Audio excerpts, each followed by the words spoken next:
hi, Marks. Lyssie and Dylan here, talking about wrestling. That's why the podcast is called Talkin Wrasslin. We are going to talk about wrestling and maybe get into some sort of debate. We'll see what happens. We don't know who the host or the co-host is, but I get to pick Wrestler of the Week in this episode, so I guess I'm the host. Anyway, let's talk wrestling. Oh, hi, Marks. How you guys doing? It's episode 3 of Talkin Wrasslin.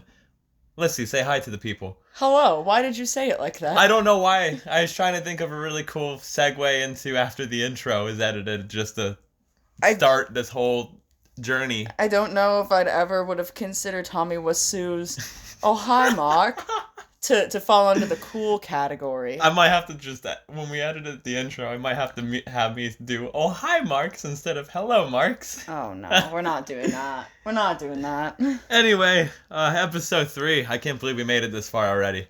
I'm surprised. Technically, this is our 4th recording. Yeah, our 4th recording. Our previous episode was a part 2. It was a part 2. 2-parter, whichever you want to call it. But we got lots to talk about. We got a lot of wrestling news throughout the week. We're gonna talk about what we thought was pretty good on Raw and Dynamite and SmackDown and Collision. We didn't catch Impact TNA this week because that was the night I was really tired. Oh yeah. I went to go try new glasses and my eyes were just all like... You fucked up your brain. Yeah, my brain was all fucked up. But to make it up, GCW we'll be talking about a little bit. A little bit. That's a GC dub. A little bit of GCW. But, apologies for the yawn. You can find, obviously, our previous episodes on YouTube. Yes, I'll link the previous part 2. Yeah, part 2 would be the most recent one. In the description. We reviewed the Royal Rumble and Collision in that one. We sure did. We did. We sure did talk about some wrestling. Well, summary of our week. Lyssie, yeah. How was your week? It was fine. That didn't sound very convincing. It was fine. It's fine. Not really a whole hell of a lot happened this past week. We went to dinner with my dad. We did. That was nice. I can't remember if we talked about that in part 2 or not. No. I don't remember. But in case we didn't, we went to dinner with my dad. That was cool. We went to Sam's Club and got some snacks and some foods. We went to Sam's Club. I've been eating Lunchables all week, which I actually just remembered that I have Lunchables in the fridge. And I'm totally going to fucking make one after we're done recording this because it sounds delicious right now. That's wild. Yeah, and then just kind of work. I finished a drawing that was cool for a video game called Amori. Might have to post it up in here. I could put it here if you guys want to look at my artwork. I was really proud of it. It didn't gain a whole hell of a lot of traction, which I was kind of a little bit expecting because it wasn't wrestling-related stuff. Typically, I do wrestling-related art, but this wasn't, so I kind of wasn't really expecting it to gain a lot of traction. But I'm still proud of it. I still like it a lot. Yeah, I don't think too much exciting. We went out earlier today and went up to a collectibles store. Yes. And I got the Hamtaro Godzilla figure that I was talking about in a previous episode. I'll also throw a picture up of that because it's very cute. And yeah, we got some freeze-dried candy. We did. We got freeze-dried Skittles, which I knew I already liked. Some freeze-dried Nerds, like the Nerd gummy clusters. And freeze-dried Charleston Chews, which have a very odd texture to them. It has a weird taste, like aftertaste. And we saw puppies. I made Dylan go to a puppy store. We saw the doggos. Obviously, I know pet stores have a very controversial, opinions on them. But the thing is I just quite literally wanted to go see and pet dogs. So that's what we did. We saw dogs and cats and rabbits. We didn't see any cats. There was no cats there. Well, no, I'm talking about we had to go get cat food too. Oh yeah. We went to get cat food, and there was this teeny tiny little baby kitten there that Dylan wouldn't let me get. Because we have two cats. I know. But that's fine. But we saw puppies, and Dylan did not let me get a dog either. Because we don't have the room for a dog. We don't have the room for a dog. I know that's something that's gonna happen hopefully next year. However, there was a dog there named Benji, and I think Dylan was a little tempted to take Benji home. I liked Benji. He was a border collie. He didn't bark once, so he that's what was made me a like him. baby. Oh my god, he like just laid his head in my arms. Yeah, he could have came home with us. He started biting on my Young Bucks jacket, but that's fine. Really the jacket's replaceable. That dog has taken a piece of my heart with him. He was a very docile dog. Oh, he was so cute. There we go. I want a dog so bad. Someone send me money so I could get a new apartment and get a dog. Send me at least $10,000. Yeah, share the podcast around. Share the podcast. Get this big so I can get a new apartment and a dog. But no, don't actually send me your money. This economy is terrible. Don't do that. But share the podcast out, because if YouTube monetizes us, that'd be cool. But I don't think we'd ever get monetized. I don't know. Who knows at this point? But yeah, my week was kind of It was fine. Nothing too crazy or innovative had happened.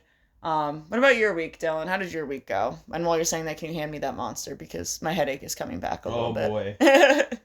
My week was fine. Typical work week. Work.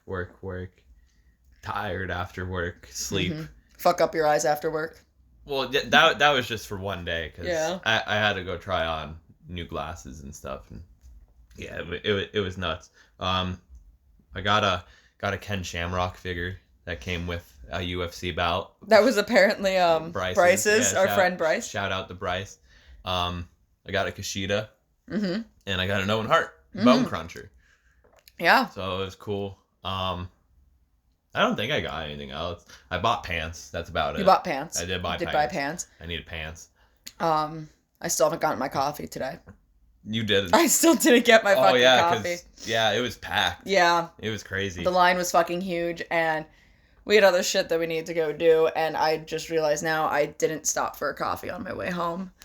And I don't think I want to go back out, so that's probably not going to fucking happen tonight. Yeah. That's terrible. Anyway, before we get into the wrestling thing, one more thing, because next week, as we're recording this, is Sunday, but it'll be out on Tuesday. Mm-hmm. But next week, the Super Bowl. Yeah. Super Bowl. It's a bowl that's super. It's like really big. The San Francisco 49ers and the Kansas City Chiefs. Who you got? Like, you ever see those giant bowls that people put salads in? That is the Super Bowl. Yes. I want the Niners to win. You want the Niners? Simply because I hate the Chiefs. Sorry if there are any Chiefs fans out there listening to this, but I don't like them.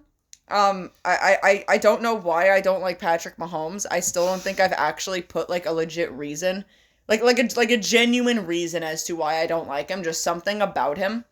I don't like him. But you know, that is what it is.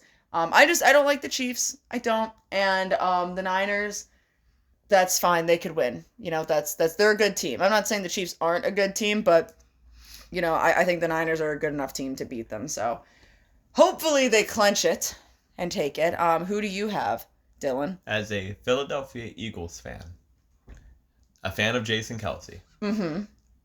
the 49ers will win the Super Bowl. Yes. So do you want them to win, or are you saying that as in I'd secretly like the Chiefs to win because I like Travis Kelce's brother? I was just trying to throw people off center there for a minute. Oh, you're just being a jerk. He's an Eagles fan, Jason Kelce. Oh, he's going to be cheering for Travis Kelce and the Chiefs. Nah, Brock Purdy. He's pretty good. Yeah, I have no... I guess that's a lie. I do have a bias in here. But due to my team, I don't have a bias. Shout out the New Heights podcast with Travis and Jason Kelce. Very good podcast. But I just have a bias because I don't like the Chiefs. It doesn't have anything to do with my given team. But... Yeah, well, who is your given team? The fans don't know. Oh... So my given team, and I'll explain in a second because it kind of has to do with wrestling, kind of doesn't. My given team's the Jags. I'm a Jacksonville Jaguars fan all the way, residing in Pennsylvania. But so okay, I have not got. I got into it this year, like a little bit into the tail end last year. I was watching, and I got into it this year. And I picked the Jaguars from last year, kind of because they were in the playoffs. And Dylan had informed me that if you win the Super Bowl, WWE sends you a belt, like a replica belt. They usually do, or it's a thing that they've done in the past or whatever. And I thought it would be really funny if the Jaguars won. As for those of you who might not know, the Jaguars are owned by Tony Khan's dad. And I thought it'd be really funny. And for you that don't know, Tony Khan is the owner of AEW, the competition of WWE. And if you don't know that, I don't know why you're listening to this, but I digress. I thought it'd be really funny if the Jaguars won and they got this WWE belt and it kind of came home to AEW. I thought that would just be really funny. So I was like, they had like, one game in the playoffs and they were out. So like I watched the one game. They beat the Chargers and then lost to the Chiefs. Yeah, I watched the one game that they were in, or the 2 games they were in, whatever. And I was just hoping that they'd win this just for the simple fact. And then I was like, okay, well that didn't happen. Whatever. And then went on to watch the Super Bowl and whatnot. Watch your dreams get shattered. Yeah, my dreams did get shattered. Your dreams got shattered last year. That wasn't a fun day. But then, I kind of just remembered them because of that into this upcoming year. And I was, like, trying to pick out, like, different teams that I might like. Like, I tried with the Steelers because my dad's a Steelers fan. And I was like, I guess let's keep it in the family. And I don't like Kenny Pickett. I don't like him. I don't know what it is. I don't like him. But I didn't like him. And I was like, I can't get behind this. And then I started just going for green teams because I like the color green. So for half of a game, I was like, let's see if the Jets win. And then I was like, I don't like these guys. And I don't not like the Eagles. Like, I'll root for the Eagles for you. But I was just like, hey, okay, yeah, sure, fine, whatever. And it just kind of ended up going back to the Jags. And I was like, let's go with the Jags. Let's see what happens here. And then I realized that I think Trevor Lawrence is really pretty. And that kind of seems to be like, he's so pretty. It kind of seems to be a running theme with me of just a tall man with long hair. And I'm like, that's kind of a pretty guy. What's this about? And then I started watching them, and I liked them, and they kind of have that underdog feel to them and whatnot. And they did break my heart as the season went on. It was a rough season for both of us. It was a really good start season for the Jags. And the Eagles. We were dominating. And the Eagles. And then Trevor just kept getting hurt. And our O-line was just dissolving. And he just kept getting hurt. Big shout out to CJ though, our backup quarterback. He's great. I like him a lot. But even there were still the same issues with him. Like, it was always the O-line, and he was getting sacked and, going down and whatnot. And there's problems and whatnot. But Trevor got hurt, and then our team just crumbled and fell apart. But that's okay. There's always next year, and I keep saying next year is going to be the year of the Jags. It will be. I feel it in my heart and in my soul as someone who is freshly into this and has no fucking idea what I'm talking about. I feel it. So if I'm wrong, please forget that I said this. I'm sorry. I didn't mean to go off on that much of a tangent about the Jags. Yeah, I'm a Jags fan. And I hope the Eagles just fix their shit. Anyway, wrestling news throughout the week, Lyssie. I mean, it wasn't... I'm so happy you're the host this week because I have like a kind of a headache that's going back and forth, and I don't have the capacity to be thinking about it. It hasn't been there's a few things to talk about. It wasn't as crazy as last week, news wise. No, but there's still a significant amount. Yeah, there's still a significant amount. So let's talk about the first one that was pretty much happening like Sunday night until like Monday morning. Dave Meltzer lying about House of Black doing jobs. Okay, There's been a big smear campaign on the House of Black. Before we get into this, I just want to say, Dylan, we have neighbors, and I have a back and forth headache. Do not yell. I'm gonna try not to yell. Do today. Your best. No, because my fucking this weed is actually like a nice common weed. Dylan! I've talked about smoking weed on the podcast before. Have you? Yeah. Oh, I've not noticed. Yeah. I tuned Dylan out We sometimes. talked about Liv Morgan, and the first thing I said was, I want to smoke weed with her. Okay, that's a little different. It's a little different. Like, that was a known thing of her. Anyway. Let's see. We're doing a podcast. They know I'm high. That's fine. Anyway, do not yell. I have a headache, and we have neighbors, and just do your best. But yes, there's a smear campaign going on about House of Black, and they don't want to do jobs. And it was very quickly debunked. Because I know Brody came out. Did Buddy come out and say something? Yeah, I have a bunch of screenshots and everything. I have a lot of information on this. So, for context of what was going on, is there's been rumors, not just with House of Black, but Miro, Andrade, I think was mentioned. There's been a few of these. Some people don't want to do jobs, and that happens in wrestling. Yeah. And stuff. But there was this whole thing of with the cage match between FTR, Daniel Garcia, and the House of Black that it was always supposed to be Escape the Cage. It wasn't announced like that at first. Mm-hmm. And that's what Dave brought up of, oh, well, this is a way for them to lose without getting pinned because they don't want to do jobs because when Malachi and Buddy leave, they're going back to WWE and all this. I guess this is from their podcast. I found this on Twitter. There's a bunch of quotes here. Dave Meltzer and Brian Alvarez discussed how the Elimination Steel Cage match on AEW Collision was changed to an Escape the Cage match because someone in House of Black complained about doing a job. Meltzer reiterated what a lot of us have previously heard about Malachi Black and Buddy Matthews leaving to WWE their second the contracts are up. This is from Dave Meltzer. Of the guys I know, Daniel Garcia will do a job in a match like that. And I know FTR will do a job because, Dax Harwood does a million jobs when the circumstances are right. And Cash Wheeler's not advertised to it. So, and Malachi... See, I can't even fucking read what Dave... You ever hear Dave talk? Not off the top of my head. The way I'm saying it literally sounds like it. Where was I at? And so, and Malachi never does jobs. And when this was going on, and I'm watching this, one of the things I was thinking watching this is like, these freaking House of Black guys never do jobs. He's freaking. And here's the other thing. I was thinking like, what if they win this match and they're just going like, I don't know. I had to change pictures for a second. Like two of those three guys are going to WWE. I mean, they're going. As soon as they can go, they're gone. Even though they were treated like shit in the WWE and they never do jobs here, and they're still going back to the WWE. And my thought is kind of like, why do you keep putting them over when, they're leaving? And then anyway, Brody King on Twitter said, funny how someone's... Oh yeah, so the tweet that I just read, he responded to it, which I have that user blocked because they're known to be an idiot anyway.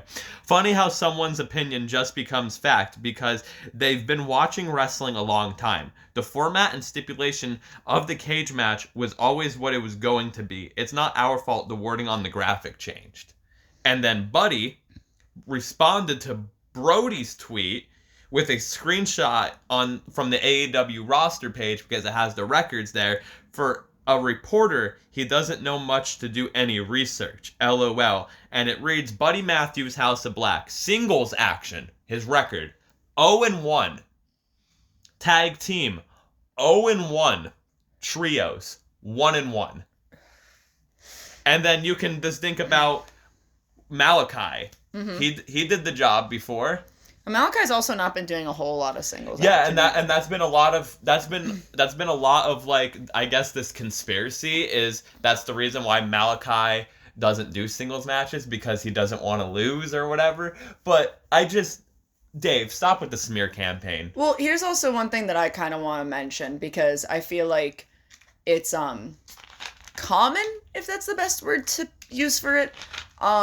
So AEW has this, whether you want to call it a good, a bad, or just a habit in general, a habit of announcing matches of like, this is we'll just use a cage match, for example, of this is going to be a cage match. And then like a couple days later, changing it to, it's still a cage match, but it has a stipulation to it now. Yeah, it has like 900 different stipulations. Don't know why they do that. I don't know if it's just to like an attempt of like keeping things interesting. Because, again, I know that they've done this multiple times. You could even...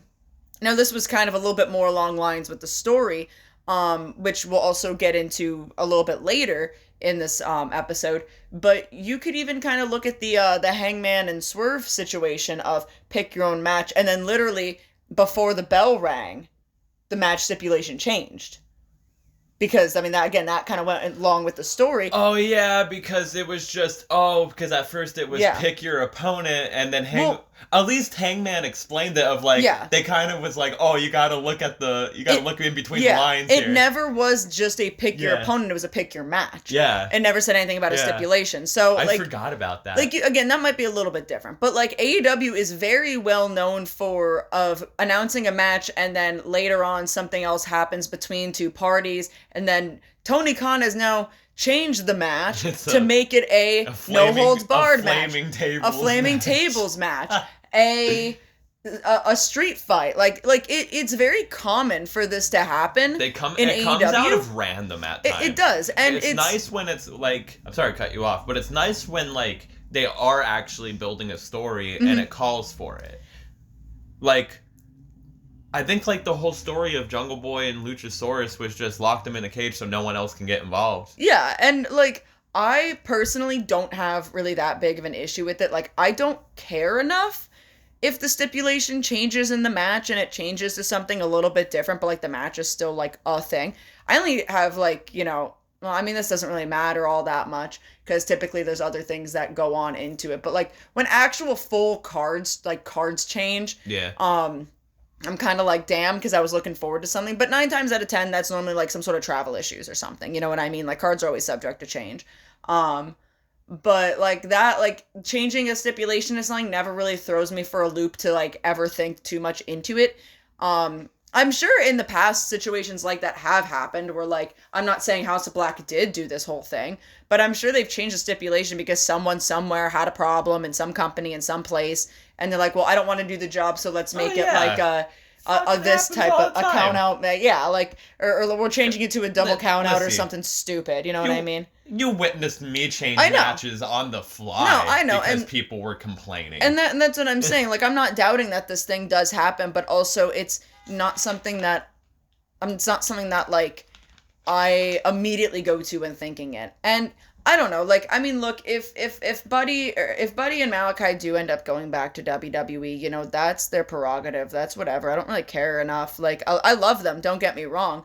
But I don't really care enough because Malachi was treated really well in NXT when Triple H was booking it. And so was Buddy. So, I'm not and really... their wives both work there. Well, yeah. Or girlfriends or yeah, whatever. Fiancé, because Buddy and Rhea are engaged. Yeah, Malachi and Zelina are married, I think. I don't really care because I know that, Triple H booked them well before, and, we'll get into my opinions right now on Triple H in a little bit, but, I'm not concerned about them leaving. Now, I thought...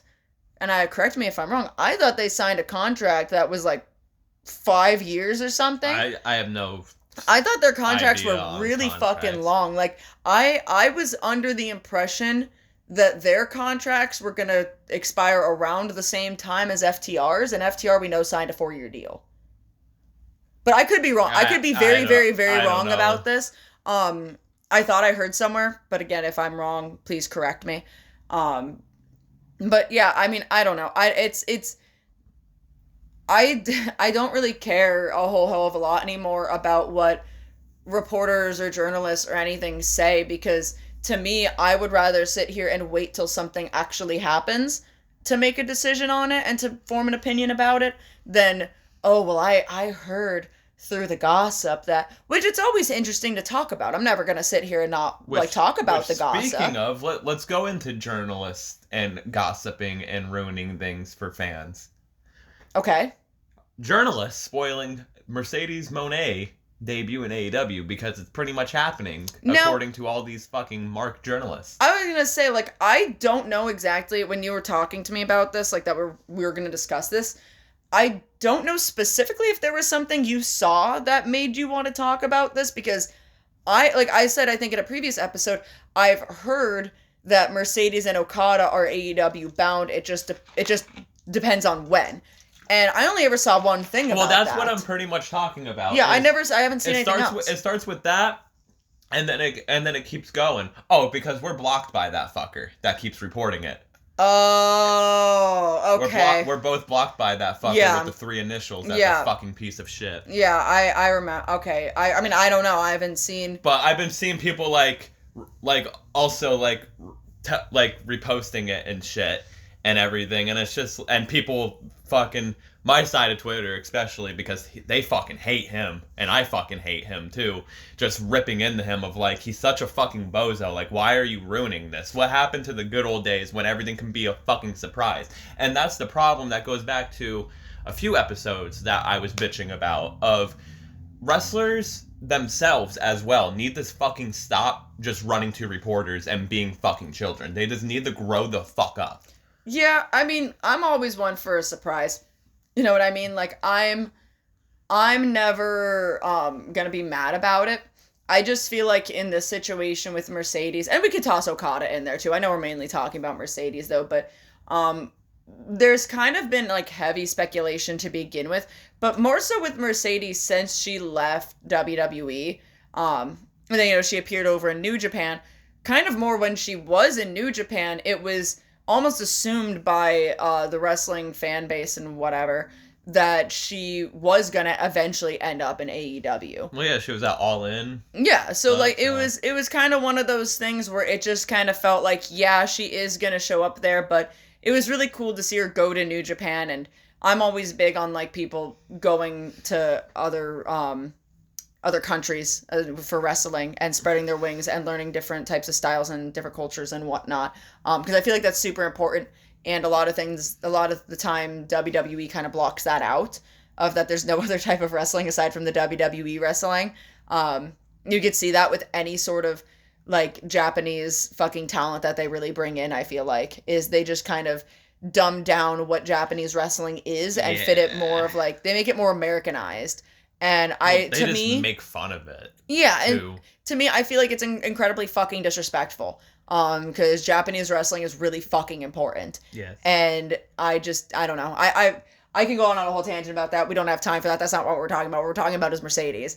And yeah, no, I agree that like it sucks that surprises get ruined. But at this point, from how long it's been since she's left, I feel like, to me personally, it wouldn't be a surprise to see her show up. It wouldn't be a big holy shit moment. I mean, it'll be great. It'll be awesome. It'll be fantastic. It would be phenomenal for the fucking women's division.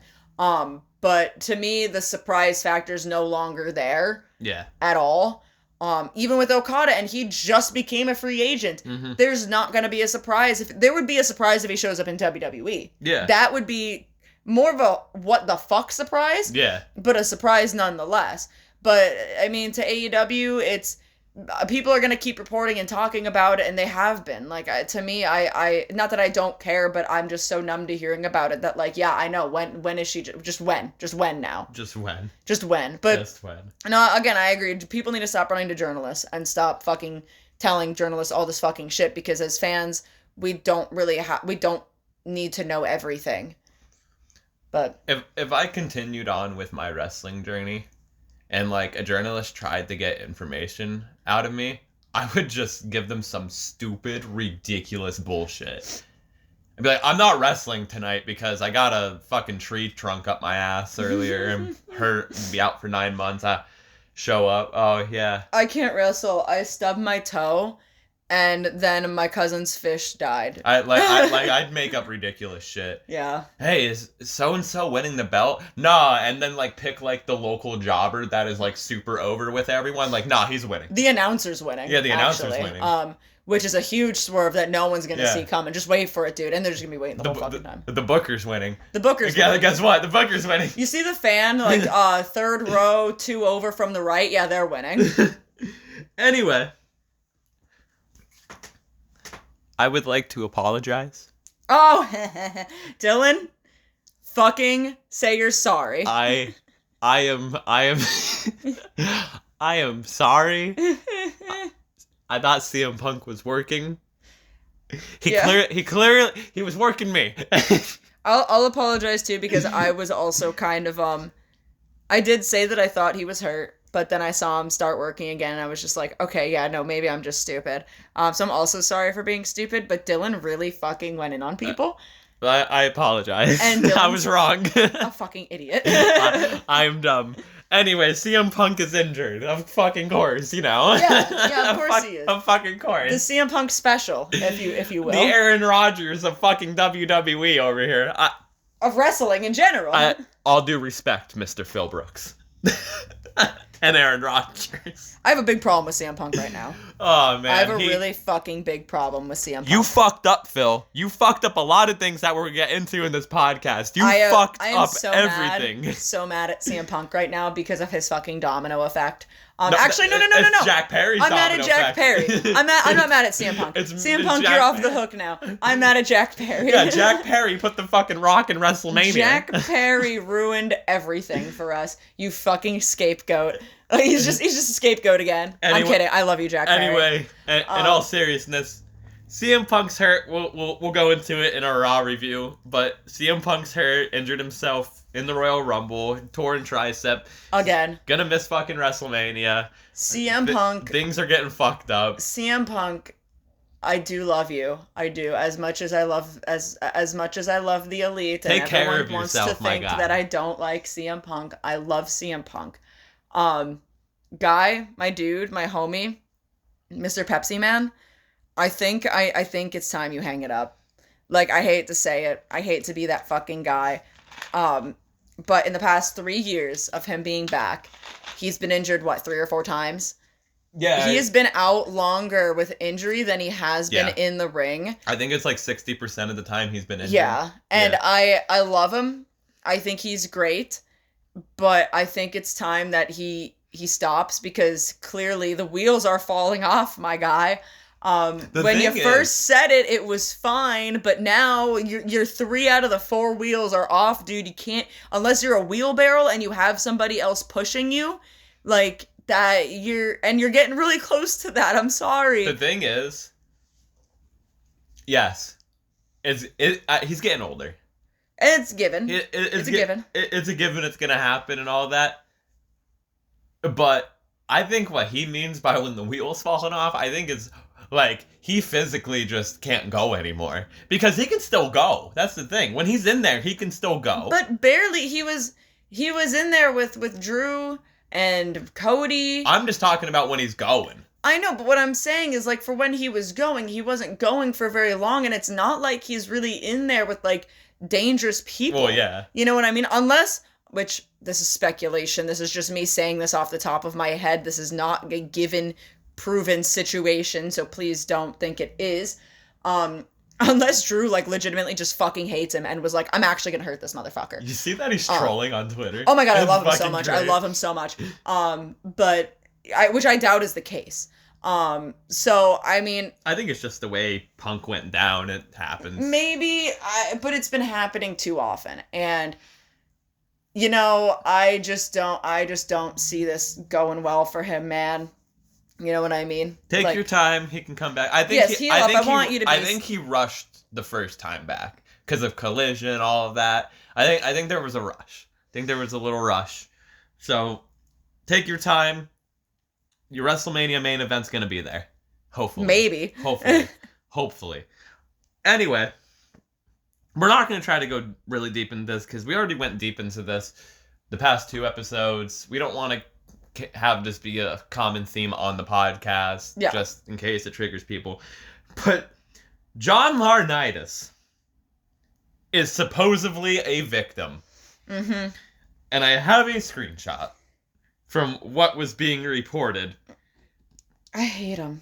John Laurinaitis, being part of the whole Vince McMahon thing. Which again, we're not going to go into detail. We're not going into detail. Go check out the previous episodes. We go into detail. But anyway, I found this from Dirt Sheet Radio on Facebook. I don't know who, this was, I'm sure it says something in here, who reported it or whatever. Anyway, John Laurinaitis claims he is a victim in the Vince McMahon scandal. Comments from John Laurinaitis' lawyer, Edward Brennan, to Vice. Oh, okay, so his lawyer to Vice. Okay. Mr. Laurinaitis denies the allegations in the misguided complaint and will be vigorously defending these charges in court, not the media. Like the plaintiff, which is Mrs. Grant, Mr. Laurinaitis is a victim in this case, not a predator. The truth will come out. Count how many times in the complaint Vince McMahon exerts control over both of them. In response to the follow-up question seeking to clarify that he was indeed saying that McMahon was the predator and that Laurinaitis, like Grant, was a victim, Brennan wrote, read the allegations. Read the federal statute power control. Employment, supervisor capacity, dictatorial sexual demands with repercussions if not met. Count how many times in the complaint Vince exerts control over both of them. Lyssie, any thoughts on John Laurinaitis being a victim? Just fucking ridiculous and fucking gross. I get it that, like, he's Vince's right-hand man and whatnot. And, like, people could possibly, which I'm not going to give necessarily any thought into, but people could argue that, like, well, he was scared he was going to lose his job and whatnot. But, like, if you read these court documents and whatnot, there really wasn't a whole hell of a lot in there that necessarily said that he was trying to fight anything. Like, he was just kind of going and going along with it all. Yeah. Like, if there was something in there that claimed that he was trying to not be involved, or like be like, hey, we shouldn't be doing this, or I don't want to do this, or I'm not comfortable doing this, then that might be a different case of, like, he was expressing, like, I don't want to do this. And then, you know, Vince, like, more so was like, well, you have to or your job's gone type of thing. There was none of that in there. Like, yeah. And it's tough because I know a lot of people will say, like, you know, Vince obviously had the most power and the most control into this. And I get that. But nonetheless, he's his right-hand man, and he didn't argue and he didn't, like, dismiss any of it. He was just as much a fucking part of it. So, gross, you're not a fucking victim. Own up your fucking shit and deal with whatever the court gives you because you fucking deserve it. You piece of fucking shit. That's all I really have to say about it. I mean, I said everything in the previous episode about him. Yeah. And fuck the dynamic dudes. So, yeah, I don't believe it for a fucking second unless there's other information that comes out I don't believe him for a fucking second. Yeah, unless there's other I want proof. Factual evidence that proves that he was basically held against his will with his job against a will, or that he did try and put an end to this and was threatened. I'm not gonna believe any of this for a goddamn fucking second. Yeah, fuck you, John. So, and that would need to be very, very hard fucking evidence to prove my opinion to change. But I don't see that happening. He's a known yes man. Yeah, so I don't see that fucking happening. Anyway, on to lighter news. Jacob Fatu is a free agent. He sure is, and he's gonna show up in AEW. No. I mean, he'd be a good fit there, but come on. Yeah, we know where he's going. Come on, he's the bloodline. We know where he's going. He needs to go where everyone else of the whole Samoan dynasty I see him showing up at Mania. Everyone's gonna think it's gonna be Solo in the hoodie, and it's gonna be Jacob Fatu. I hope so, man. I hope it's not Solo one of these days in that damn hoodie. Solo hates math. He hates math. He hated it so much he deleted his Twitter over it. No, it's exciting. I'm kind of... Have you seen much of Jacob Fatu? I've seen, like, clips here and there on Twitter. He goes wild. He's really fucking good. Yeah. My only thing, which again we'll get into a little bit later, but with if Jacob does come to WWE, I think that just kind of further cements that we have to wait even fucking longer for Cody to finish his goddamn story, because what would be the fucking point in bringing him in if Roman loses the belt and then goes away forever? Not forever, but, like, for a while, you know what I mean? He's the one that gets rid of Roman. So, like, what would be the fucking point? But, yeah, no, I'm excited to see what he's gonna bring to the table. You know, the not the head of the table, probably, like, the side chair of the table. I'm excited. I'm excited because wherever he goes, he's good. Oh, yeah. Right now, he's doing stuff. He's making his rounds in GCW, teaming with, his brother Zilla. Mm-hmm. And they're a pretty good tag team. I don't think Zilla is ready to come up yet. He's still young. He's like the youngest out of all of them. But I don't think he's ready to come up yet. But Jacob is far overdue. Such a large family. Bro, it's such a large it's ridiculous. It's just wild to think that the Samoan dynasty. I don't know how to say their like right name. The Anoa family or whatever. It's just crazy that they're pretty much running WWE now. It's just like, and I know that this is like just, I feel like a commonplace comment, but like, it's just crazy to me that this family is so fucking big and they're all wrestlers. Like, I don't I just assume that it's like your first fucking birthday and they're just like, okay, you're one now, time to think about how you're gonna start getting into wrestling. Yeah. Like, I just feel like that's gotta be the family conversation at this point. Cause like, how the fuck does that happen? They just all are like, yeah, they all just want to do it. They all just are like, yeah. They're forced to like, do it. none of them decides that they just want to be like a chef or like a lawyer or like work retail. They're just like, yeah, I'm gonna be wrestling. Yeah, like I think The Rock's daughter's in NXT. Yeah, like they're just what the fuck, man? Like they're just everywhere. It's just crazy to me. I mean, that's awesome. You know what I mean? Like it's cool. Like I'm not trying to like brag on it or anything. They're literally gonna run WWE. It's just so fucking crazy to me. They all just are born and they're like, I'm a wrestler. Yeah, literally. Anyway, some wild news broke towards the end of the week. And I have a screenshot from it, and I actually listened to the episode of the podcast, and he seems very serious about it. Mm-hmm. Mick Foley, my guy, wants to do one more death match. My fucking guy.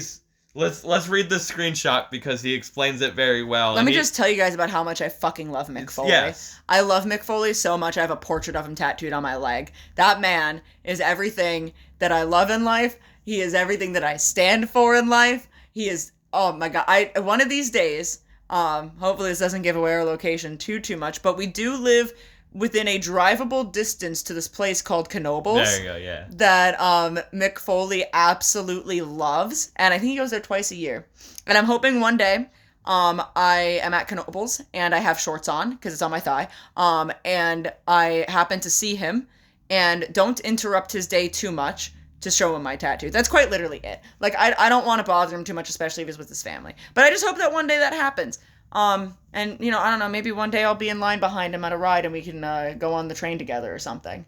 Yes, Mick, if you hear this podcast or if someone that is really close to Mick Foley hears this podcast, Mick, hit us up when you're going to Knoebels. Let us know. We'll meet up because all I want to do, Mick, I want to take a picture with you in front of the North Pole, and I want to ride the Cosmictron with you. You have to pretend like you're sticking your tongue straight on yes, the pole. That's what I want to do. I think it would be great, and plus, it would just be nice to meet Mick Foley. I don't want to take up your whole time or anything. I'm just asking for 5 minutes. Mick, I'll pay for your entire family's wristband passes. Like, I will. Like, I'm not dealing with the ticket bullshit. No, we're not doing that. You and your family are going to ride as many rides as you want. I don't care how broke I am. I will pay for them. And you guys will have a great day on me. And if you don't do the Cosmictron, I'll do the train. Oh, he loves the train. It's one of his favorite rides. I'll do the train. One of his favorite rides. I'm not a roller coaster guy. I don't know if you're a roller coaster guy. Another one is the flying turns, but I think he also stated in the same interview that he can't do roller coasters anymore. I was gonna say, I know there's like certain rides that he said he can't do because, you know, it's Mick Foley. He's had numerous amount of injuries. If I'm not mistaken, it was the train, the flying turns, and I don't know if this is just my own brain bias, but I think he said the mine ride. Ooh, the mine ride. I love the mine ride. Cool. That's my favorite fucking ride. The mine ride would be a good one. But I could be wrong about that. It might have been another one. We're missing it all. Imagine going in the Haunted Mansion with him. Oh my god. You get the picture at the end, and because that's when the horn blares, yes. And you get the picture of like pretend like you're screaming and whatnot. And me and my coworker, we took a Knoebels trip the one day for work, and her and I took a picture, like got the picture at the end, and we were like, let's pretend to scream because we've gone on this ride so many times, we know where it is. So like we were pretending to scream, and I would post it, but I don't want to put her face on there without her consent or anything like that. But it's very cute. It's very cute. I got to get it framed still. Anyway, yes, continue. This is what Mick Foley said on his recent podcast, which sucks. It came to an end. That was his last episode. What? Because he's doing like other things and whatnot. Oh, well, good for him. Yeah, but WWE Hall of Famer Mick Foley reveals that he's thinking of doing one more death match for his 60th birthday adds that it'd be a great incentive to drop 100 pounds in weight and that it'd be a pretty gory spectacle. Mm-hmm. And it won't happen in WWE. And like a lot of people, like I understand people saying it, like some people are saying like, oh, Jon Moxley. Mm-hmm. And then I think it would be really cool if he shows up in GCW and faces Nick Gage. Mm-hmm. Matt Cardona would be another cool one. It would be like a cool story of like you call yourself the King of the Deathmatch, but I've actually am the King of the Deathmatch. I won the King of the Deathmatch tournament before. So that would be cool because you gotta think. And it's Mick Foley. He's passing the torch. Yeah. He's laying down. He's taking the fall. So that's why I think Matt Cardona or Nick Gage would be one of the two. That would be great. I would like to see him against Mox. Not that I wouldn't like to see him with Matt Cardona or Nick Gage. I think it'd be really cool to see him with Mox. However, we saw what happened last time they did a death match on live television and they lost their sponsorship with Domino's. I think it was Domino's, right? Yeah. Now I know Mick Foley isn't into like he's gone on record saying like he doesn't condone what deathmatch has become. Mm-hmm. But, like there's a infamous story out there of Nick Gage meeting Mick Foley and saying, holy fuck, you're Mick Foley, like you're my hero. Like you're the reason why I do death matches. Mick Foley's response was, I'm so sorry. But like I know Mick has like stated like he doesn't like do the light tubes or the glass or anything like that. But you gotta dig it. It's Mick Foley. There's probably gonna be fire. Mm-hmm. There's gonna be barbed wire. Mm-hmm. There's gonna be blood. Knowing him, he might be like, fuck it, I've never done a glass spot, let's do it. He could also maybe, take a pizza cutter, maybe. Yeah. I could see that happening. But I think the only way that it would actually be Mox and Foley is at a pay-per-view.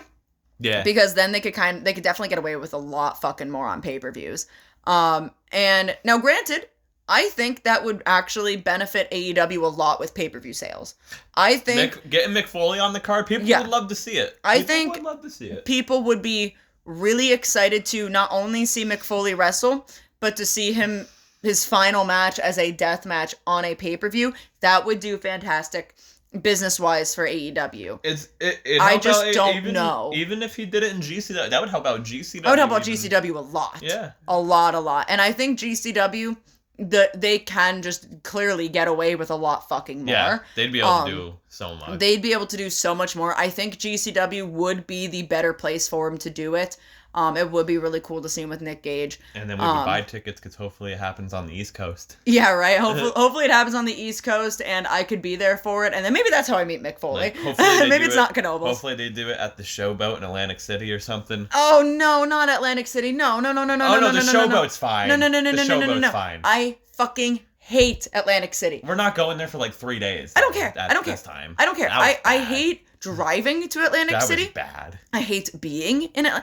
If any of you, any 30 of you that are listening live in Atlantic City, I'm very sorry, but like I fucking hate Atlantic City. I hate being there. I hate driving there. I hate the whole thing there. I don't drink. I don't gamble. There's nothing for me to fucking do there. I slept for like 20 hours the one day. Well, that was a little different. We were there for a wedding. And there was the rehearsal and whatnot. And I was in the wedding. Dylan was not. He was just, there at the wedding.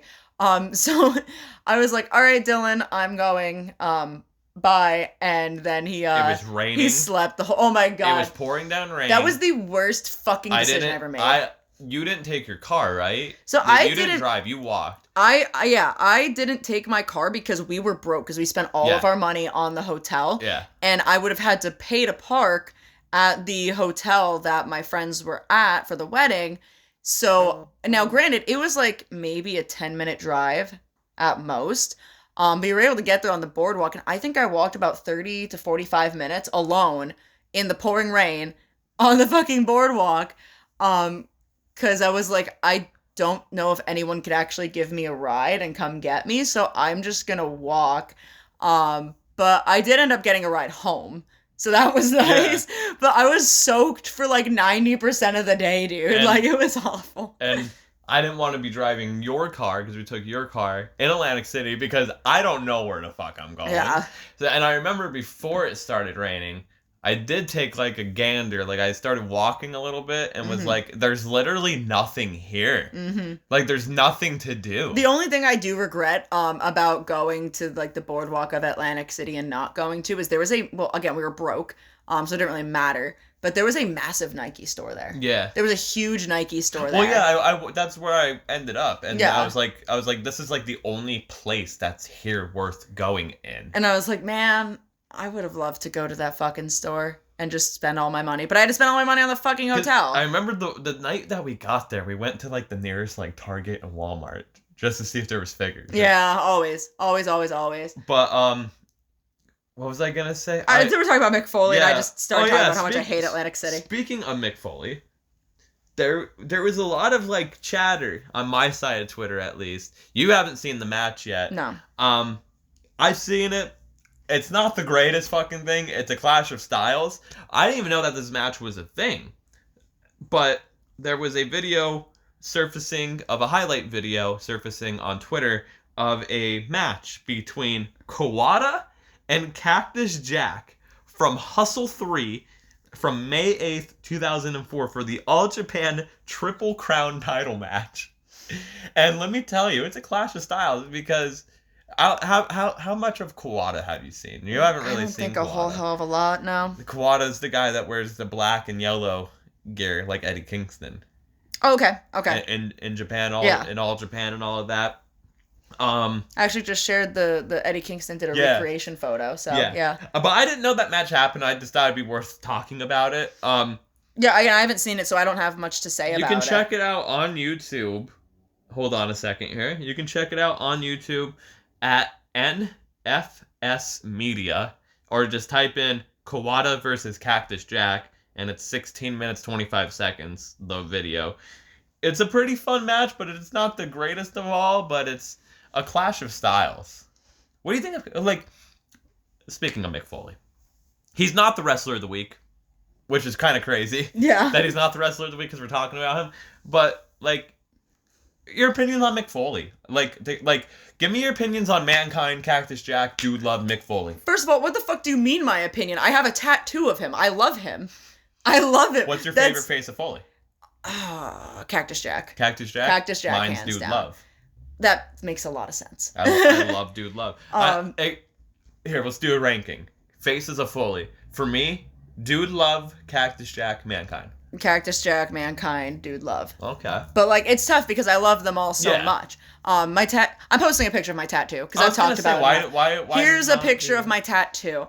My tattoo is it's an homage to all the faces. So we got, Cactus Jack, we got the bat, we got the Mankind smiley face, and then we have the tie-dye for Dude Love. Because I figured the best way to go about an illustrative portrait of Mick Foley is to encapsulate all three faces of Foley into it. And it's probably one of my favorite tattoos, I'm not gonna lie. It's really fucking dope, and it looks great, and I grew up, like, watching him and whatnot. More so, like, my start introduction was anytime in, like, the WWE and whatnot. But then when I got a little bit older and started being able to, like, watch ECW, and had to kind of rewind a little bit, I always loved the hardcore shit when I was younger. And still do to this age. I just fucking was drawn to it so much. And he was like the guy. He was like the hardcore guy. The king of the deathmatch, you know what I mean? And then just him as a person in general, is also something that holds near and dear to my heart. Because when he wasn't wrestling, he worked or volunteered, or whichever the proper word is, at a suicide hotline. Yeah. And everything. Yeah. He volunteered. Volunteered. That's the better word for it. The proper word for it. And that's just so cool. Like, that's so cool. I'm gonna be completely honest. Like, that just means so much to me, hearing that he just cares that much about people. I how much he's always, like, outspoken for different things and stuff, like, along the lines of that and whatnot. I think I feel really bad. I can't remember what wrestler it was, but there was recently in the past couple years, there's a female wrestler who unfortunately ended her life. Yeah. I think her name was, like, Hannah or something. All of his proceeds, like, for his merchandise went to her family. Yeah. So that's just a great fucking dude. Like, just a great fucking dude. You know what I mean? And he just up as Santa. He loves Christmas. He loves Christmas. You can't be a bad person when you love Christmas that much. Like, you just can't. The holiday that is of giving, like the giving holiday, and that's your that's your favorite of the giving Good season. old Saint Mick. Good old Saint Mick, dude. Like, just what a good fucking guy. Like, I don't know. I hope one day I can meet him. I love Mick Foley. If you know about my backyard wrestling journey, there's been many of times I channeled Mick Foley moves into my moveset, the elbow drop off the ring apron. I mean, I pulled out Mr. Sacco in a match before. Well, when I went down to meet... I dressed up like him before. When I went down to meet Hangman, I actually would have had the opportunity to meet him at that convention, but unfortunately his meet and greet was like... I hate to say that it was too late, because... Hangman's meet and greet was like 1 o'clock, 2 o'clock in the afternoon. Yeah. But because of how far I drove, I really couldn't stay around the area. Like, I think I left the area at like 4 or 5 o'clock. I wasn't there for very long. And his meet and greet was just a little bit like too late to where I was just like, I can't justify this. If I went down with you, we would have stayed, because I'd been like, we're meeting Mick Foley. Well, at that point, I would have been like, sure, fine, whatever. But I mean, I had to be back and whatnot. But yeah, no, like I would have had the opportunity to, but I couldn't justify staying that long. But one day I'll meet this man and I'll show him my tattoo and give him a hug. I really want to give him a hug. Yes.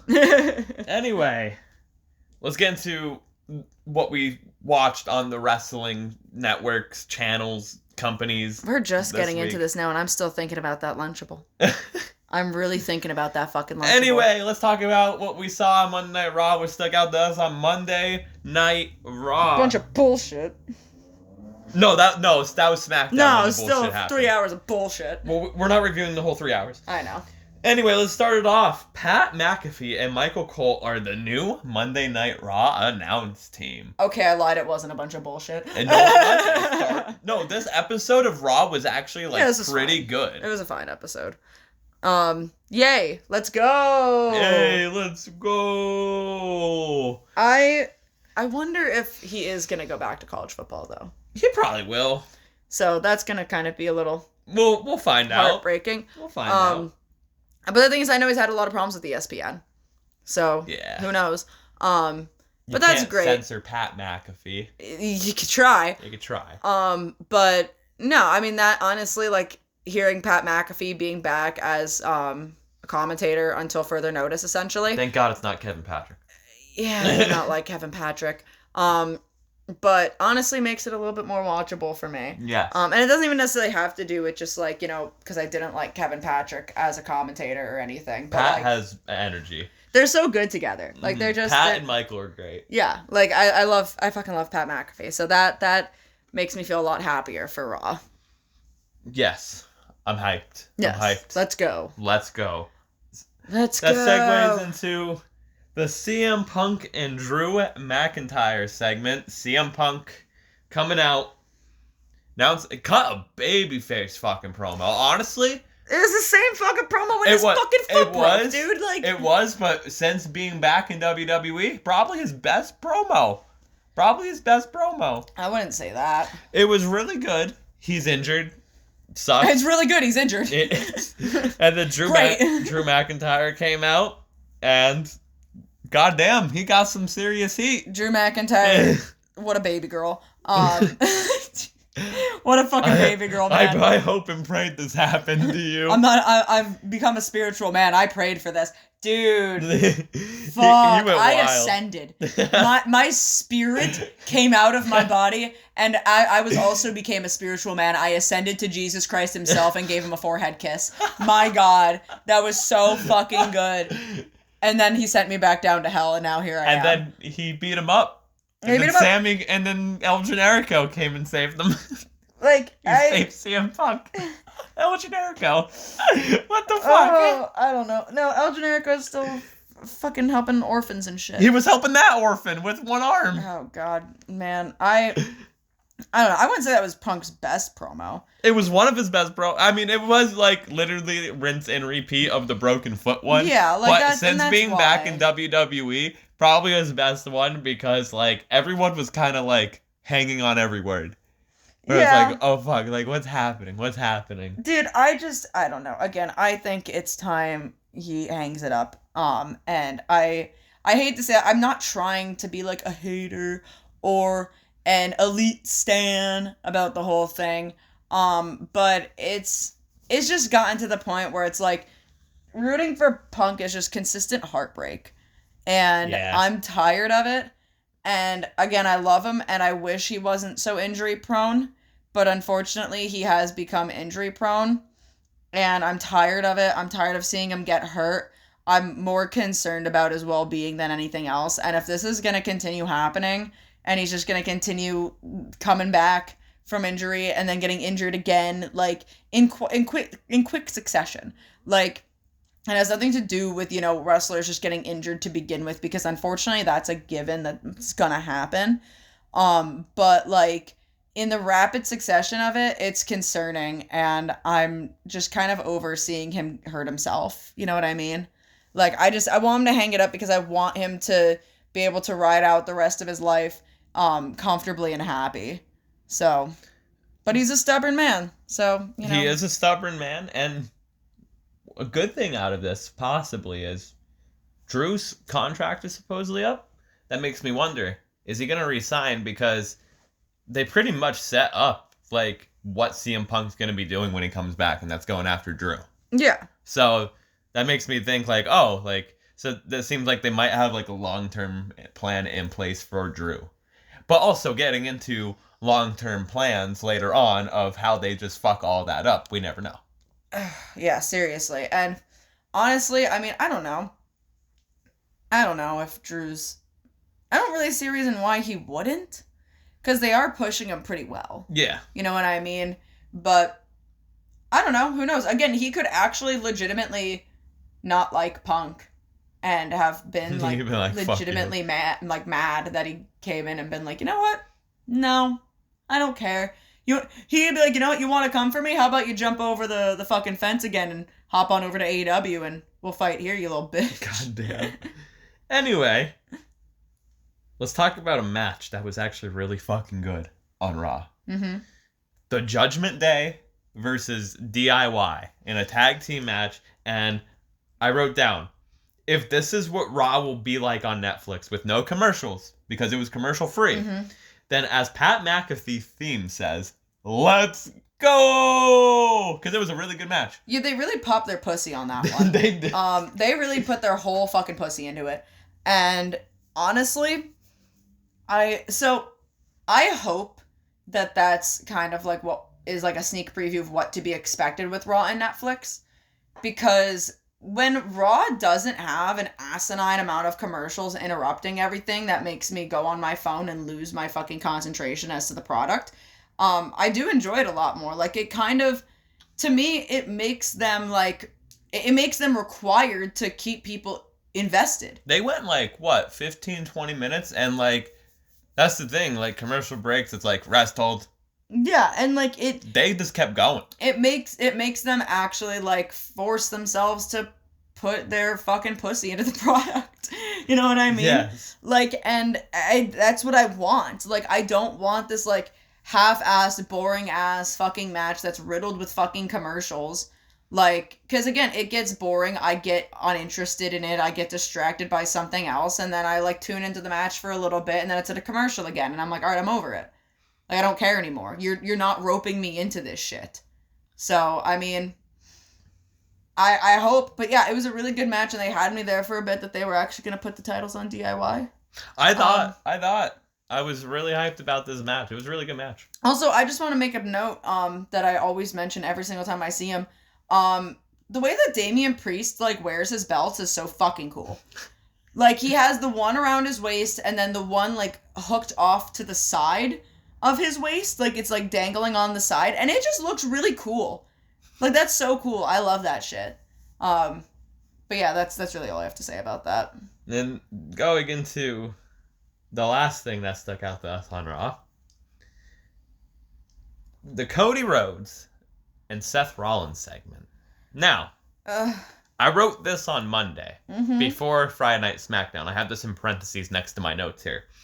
The right thing is obviously Cody versus Roman.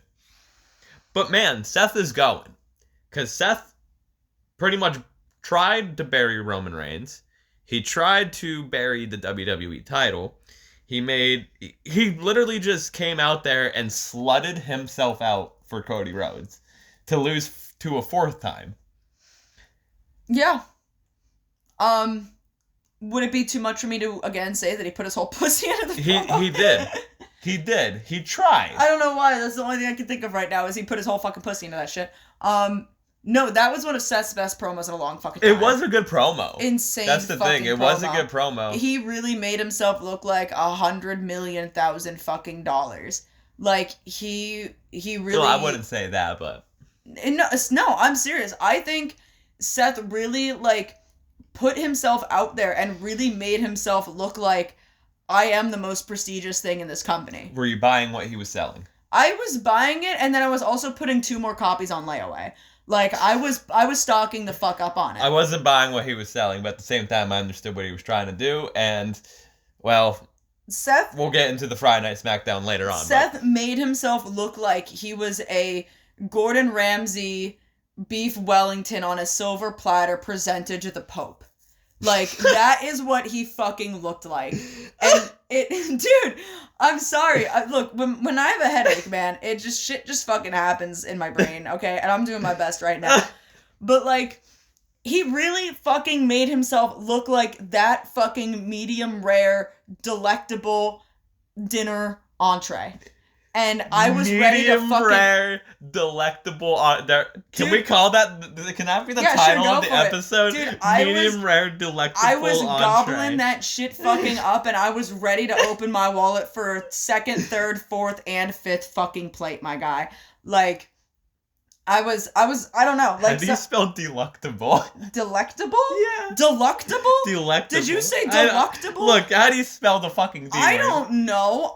Is it delectable? Delectable. There you go. Jesus Christ. Oh, I picked up. There you go. Jesus Christ. But no, he looked fucking great. And maybe that's just me, but I don't know. He really put the belt over. He put himself over, and honestly, with which we'll go into with SmackDown, if this really is the main course we're getting, I'm seated. I'm fucking seated for it. I'm ready. I have my napkin tucked into my shirt like a bib. I have fucking steak knife, fork. Send it. Give it to me. I'm so fucking hungry, dude. You have no goddamn idea. I want this Lunchable so bad.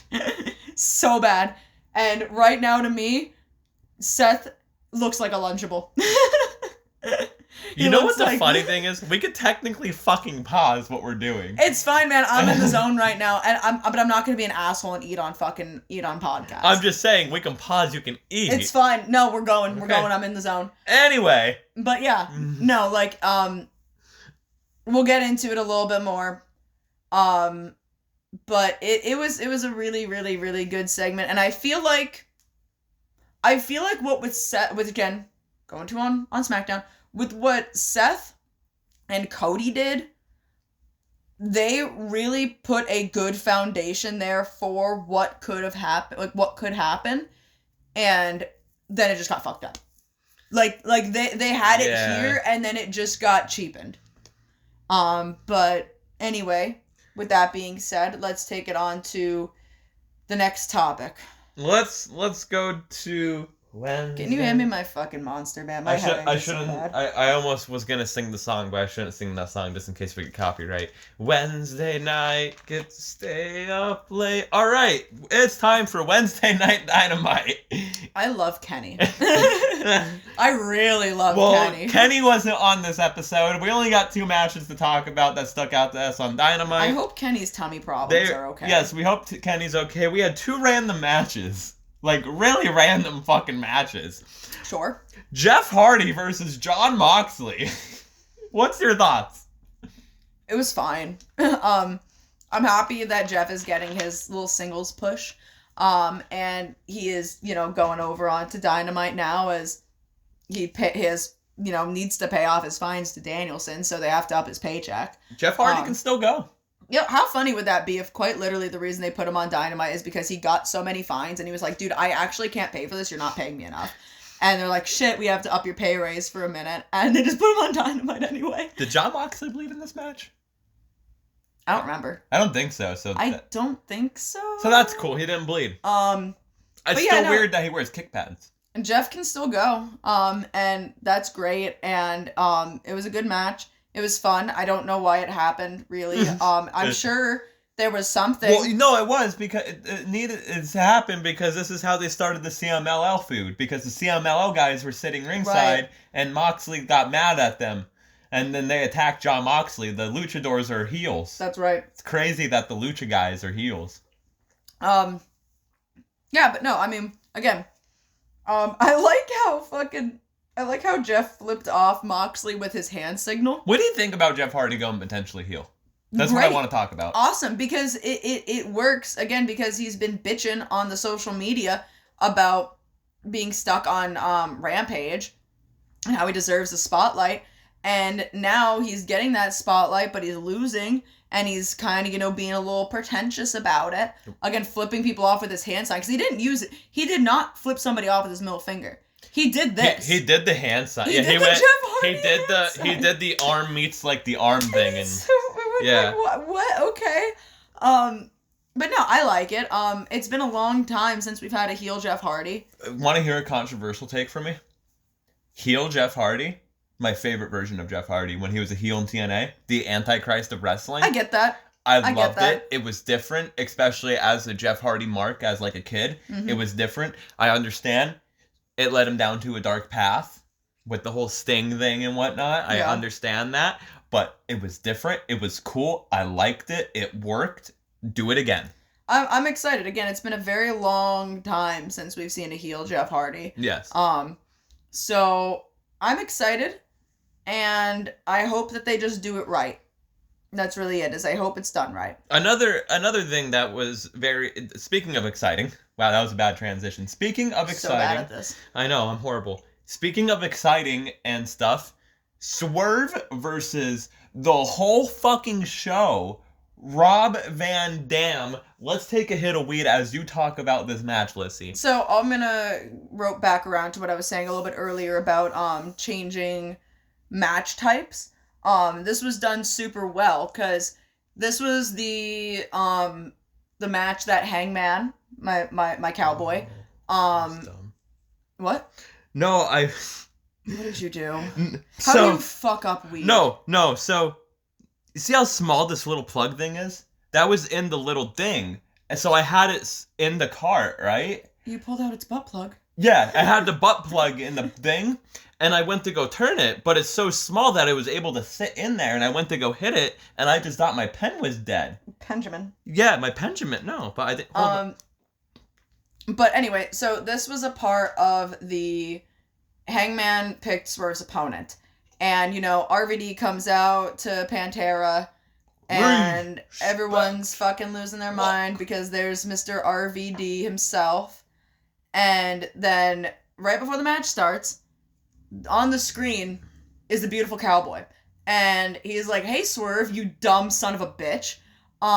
You're stupid. Because it didn't just say that I could pick your opponent. It was pick your whole fucking match, you dumb idiot. So you're in a hardcore match now with the hardcore legend.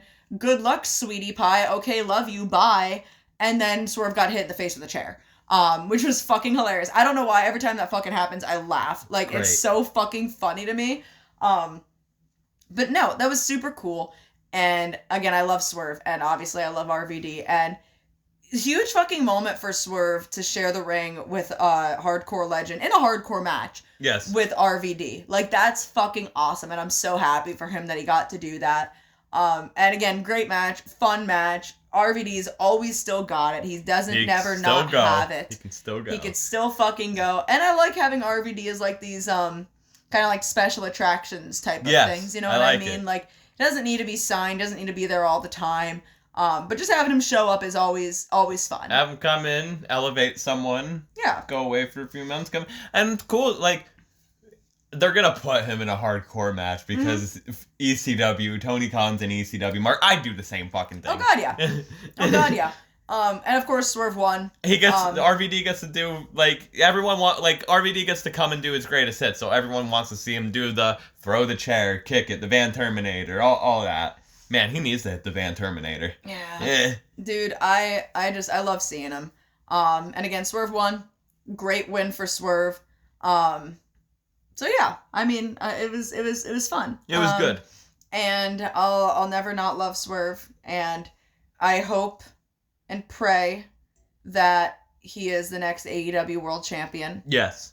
Which next week on Dynamite, we will have the third installment of Hangman and Swerve. And Swerve's gonna win. And I do hope Swerve wins. Again, I love Hangman, and I want Hangman to have another title reign. I really fucking do. I want that man to redeem his title reign that he had. But the right decision right now is Swerve, and I hope that Swerve beats Hangman for a third time and goes on to Samoa Joe and beats Samoa Joe and becomes the first African-American AEW World Champion, and he just fucking takes the company by goddamn storm. Yeah. That's all I want. That's all I really ask. That's all I'm really asking for. It's really not that much. But anyway, on to the next installment of wrestling that we're going to be discussing is... We're going to talk about two things that stuck out to us on SmackDown. One, really great. The other, what the fuck? The other thing was the reason that I needed to go to a puppy store today to play with puppies. So, let's talk about Damage Control is over. A little heartbreaking. Crazy. Expected. Because Bayley will be challenging Io at WrestleMania. Mm-hmm. It's going to be good. Bayley's going to win. I liked the segment. The segment was really good. I was actually talking to my boss Bruce about it. I think it was Bruce that was saying he wasn't a fan. He wasn't a fan of how the segment went. I liked it. He thought that it was just a little like wishy-washy, of like they could have done it a little bit better. And I understand his point of that, of just like, you know, it did feel a little high school-y at moments. But that was kind of the thing of it. What's really cool about this segment, it's literally a ripoff of a old Evolution segment from back in the day. I'm aware. From your guy, Batista. The love of my life, Batista. I don't know why I said that, I'm sorry. They literally... There was a segment back in the day when Batista won the Rumble. He was eavesdropping on a conversation between Triple H and Ric Flair, and then later on that night he had to pick a decision of who he was gonna face. And did the big old thumbs down. Yeah, thumbs down. And I liked the little callback to some things of like Bayley eavesdropping, and then they changed it up with Bayley just started speaking Japanese and was like, yeah, I learned that. So it was a really cool segment, and this is probably going to be the best story going into WrestleMania. Yeah. Like the way things are looking right now. Again, I get it that it felt a little high schooly, but that's kind of how this whole thing was really playing out, was a little high school if you think about it. Like, yeah, not to sound like sexist or anything. It's a bunch of women. Stop talking. All right, you're done. I'm sorry. I love you. But no, it was kind of that like high school girl drama that you have, where, because I know this, I've had this happen to me multiple times in my life, where it, like, you know, and the thing is, I feel like that could resonate with a lot of people, you know, of we've all been through like those friendships and whatnot, where like it turns out that your friends aren't actually really your friends. And they're gossiping about you, they're making fun of you, you know, they're talking bad about you and everything. And it could resonate with a lot of people. And, you know, it also could resonate a lot with the younger female fan base of wrestling. Because, again, it was very petty. It was very high schooly. And a lot of young girls deal with that on the daily. And if they could have somebody like the role model Bayley to look up to, of, you know, standing up to those people that are naysaying to you and being mean to you, and the people that you think are your friends, and if Bayley has the courage to stand up to those friends that could give to like younger girls, I think that's really important, and it's really good. And maybe that's just me looking too far into it, but as someone who, you know, was born a female and grew up dealing with that type of stuff, if I saw that on my screen watching wrestling when I was younger, I think maybe I would have had a lot more courage going into like speaking up for myself and standing up for myself.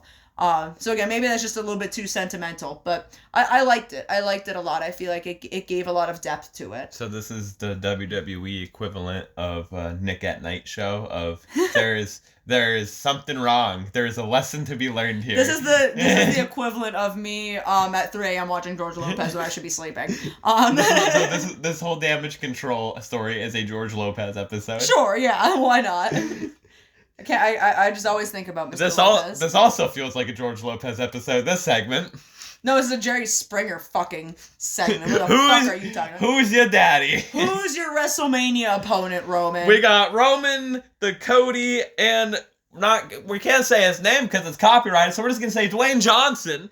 Cody Rhodes, you are not the opponent. I wrote, where the fuck is this logic, bro? What the fuck? This is what I was saying with the Seth and Cody segment of being chef's kisses, quite literally, and how it was so good, and how it set the stage so well of making Cody second guess, because we know that Punk ruined everything, and God damn it. And we know that this was. At least this is what I have interpreted this of being, it was supposed to be Roman and Cody and Seth and Punk. Yes. But Punk got injured. So now we have to backtrack, because how else do you explain Cody pointing at Roman and being like, I'm wasting no time, I'm coming for your fucking ass. Yeah, let's break this down. Yeah. Let's break this down. So Cody wins the Rumble. He points at Roman, I'm coming for you. Monday Night Raw, Seth Rollins sluts himself out for Cody Rhodes, cuts that pretty good promo. I'm better champion. Think about it. It's simple math. It's simple. Oh no, that was Roman. I'm sorry. Yeah, Roman comes out. My head isn't working. Roman comes out. My favorite, the best line out of this whole thing. My little bro, Seth Rollins. Exactly, no pop. No. That was the funniest shit. That pissed Mark off so bad. That was so bad. Funny. He was telling me about it where he's like, dude, that made me so angry. That was funny. But, so, Roman comes out, Cody comes out, they're talking. Come on, it's supposed to be Roman versus Cody. Cody literally is saying, I don't care that Seth called out the Hollywood title. That's the same title Bruno Sammartino held. That is the same title that they handed my father at the Garden and took it away from him. I'm coming for you, but not at WrestleMania. Which is, I think I saw someone say it on Twitter. I want your belt and I'm coming for you, but not at WrestleMania, is the stupidest yet funniest thing a wrestler has ever said. And then, next thing you know, do you smell with Dwayne The Rock is booking? Because here comes Dwayne. Fucking, what was the name of the movie that just bombed? Black Adam. Yeah, Black Adam. Here, I fucked up Black Adam. I fucked up the XFL, so I need something. I'm gonna insert myself in a WrestleMania match because I'm Dwayne The Rock Johnson. I'm gonna face my cousin Roman Reigns. Yes, the match needs to happen. 100%. Everyone's been clamoring for it since Roman Reigns became the tribal chief because it needs to happen. They're cousins. It's head of the table. The story is just there. They're family, all of that. It doesn't need to happen for the title. It doesn't need to happen at WrestleMania. Here's the thing. Elimination Chambers in Australia. Mm-hmm. There's going to be more people there at Elimination Chamber than there will be at WrestleMania, I believe, capacity-wise. Roman, if you wanted it for the title, Roman and The Rock was the way to go at Elimination Chamber. And then Cody versus Roman. Because Roman needs to beat The Rock, in my opinion. Mm-hmm. He needs to beat The Rock. But come on. It's Cody's time. It should have happened last year. If you wanted The Rock and Roman to happen at WrestleMania, I get it. We didn't know The Rock's schedule because Mr. Hollywood and shit. Well, guess what? If he wants to wrestle Roman, tell him to free up his fucking dates, and we wouldn't be in this fucking mess. Well, here's the thing, right? I'll say at the very least that the silver lining, I guess, whatever, that came out of this, is Roman's at 999 wins career-wise. Yes. And it is very nice, poetic, whatever, that Roman will have his 1,000th win. We hope. Because there's rumors out there that Rock is even pitching himself to win. Well, let's just say of silver lining-wise, Roman beats Rock, and his 1,000th win is against his cousin. It's a passing of the torch, yada yada. And then he goes on to beat fucking Hogan's record, yada yada. And then next year, Cody could win the belt. And here's the thing, right? I'm not a Cody Rhodes fan. I don't like Cody. And I know that's maybe a little controversial. I don't really care. They're gonna crucify you. I know. But here's the thing, right? I'm just not a fan of him. I'm not a fan of him. It is what it is. I don't think he's a bad wrestler. I don't. I don't like him. But I am well enough in my own brain, not actually really right now, but I know well enough when someone deserves something and when they have earned something and they are just getting fucking shafted. Like, when that happened and I saw the look on Cody's face and I saw him walk to the back. Bro, you could just tell something was up. I legitimately felt my heart break. Like, they're either working us really fucking well, or... Like, if that was Cody, like, just working, then good on you, Cody. You did a great job. But, like, I felt my heart sink. Yeah. And I'm like, this is fucked. Like, he deserves this moment. He deserves this fucking belt. Like he said in his promo to Punk, he went out there and he did change the wrestling business. Yeah. You know what I mean? He went out and he remade a name for himself. He helped start a whole other fucking promotion. He went out there and he fucking did what other people had said that they were going to do, what other people wanted to do. He fucking made it happen. And say whatever the fuck you want about AEW, I don't really care. But without Cody and the Bucks and Kenny, WWE would not be in the place that it is today, because WWE did not have competition. They had nothing to compete for. They were never going to take Impact or TNA seriously as competition. And some can argue they don't take AEW seriously as competition.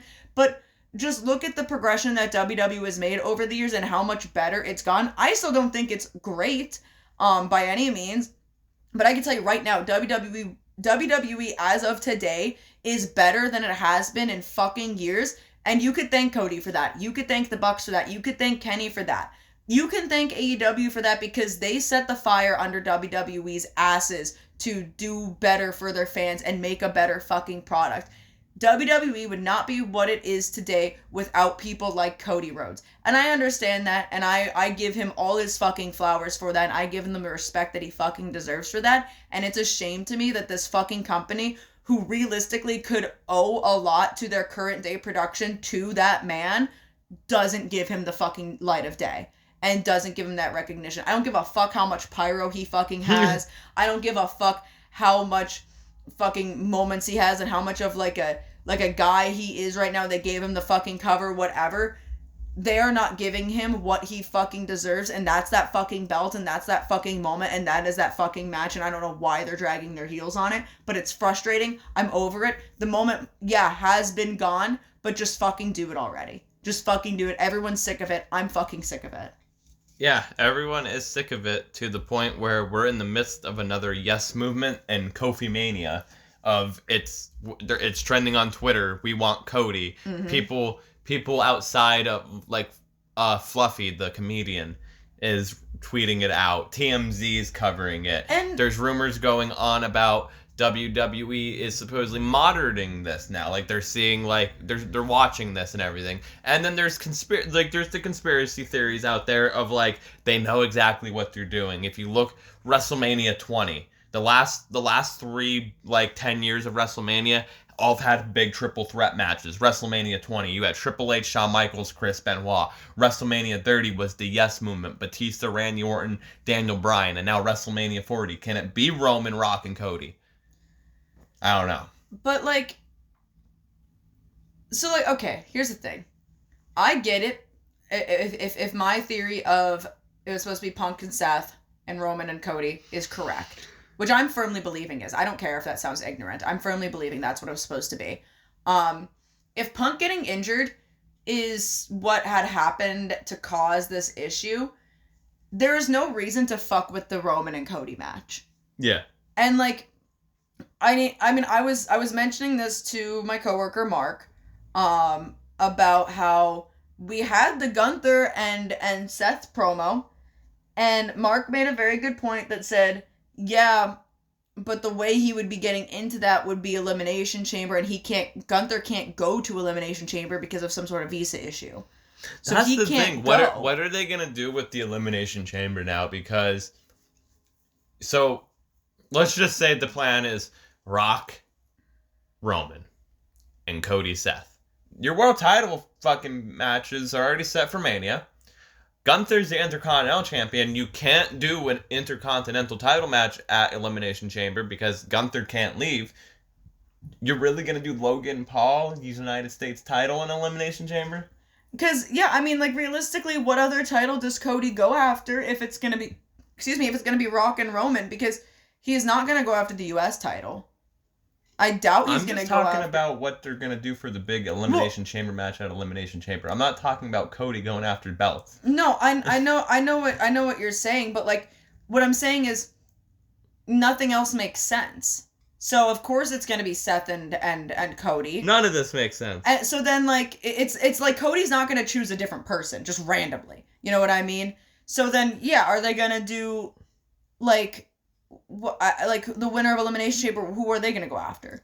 I don't know. I don't fucking know. And I'm going to be a fucking idiot and wake up at 5 a.m. to watch it. Yeah, it's, and I don't think that they're really going to be able to clean this fucking mess up.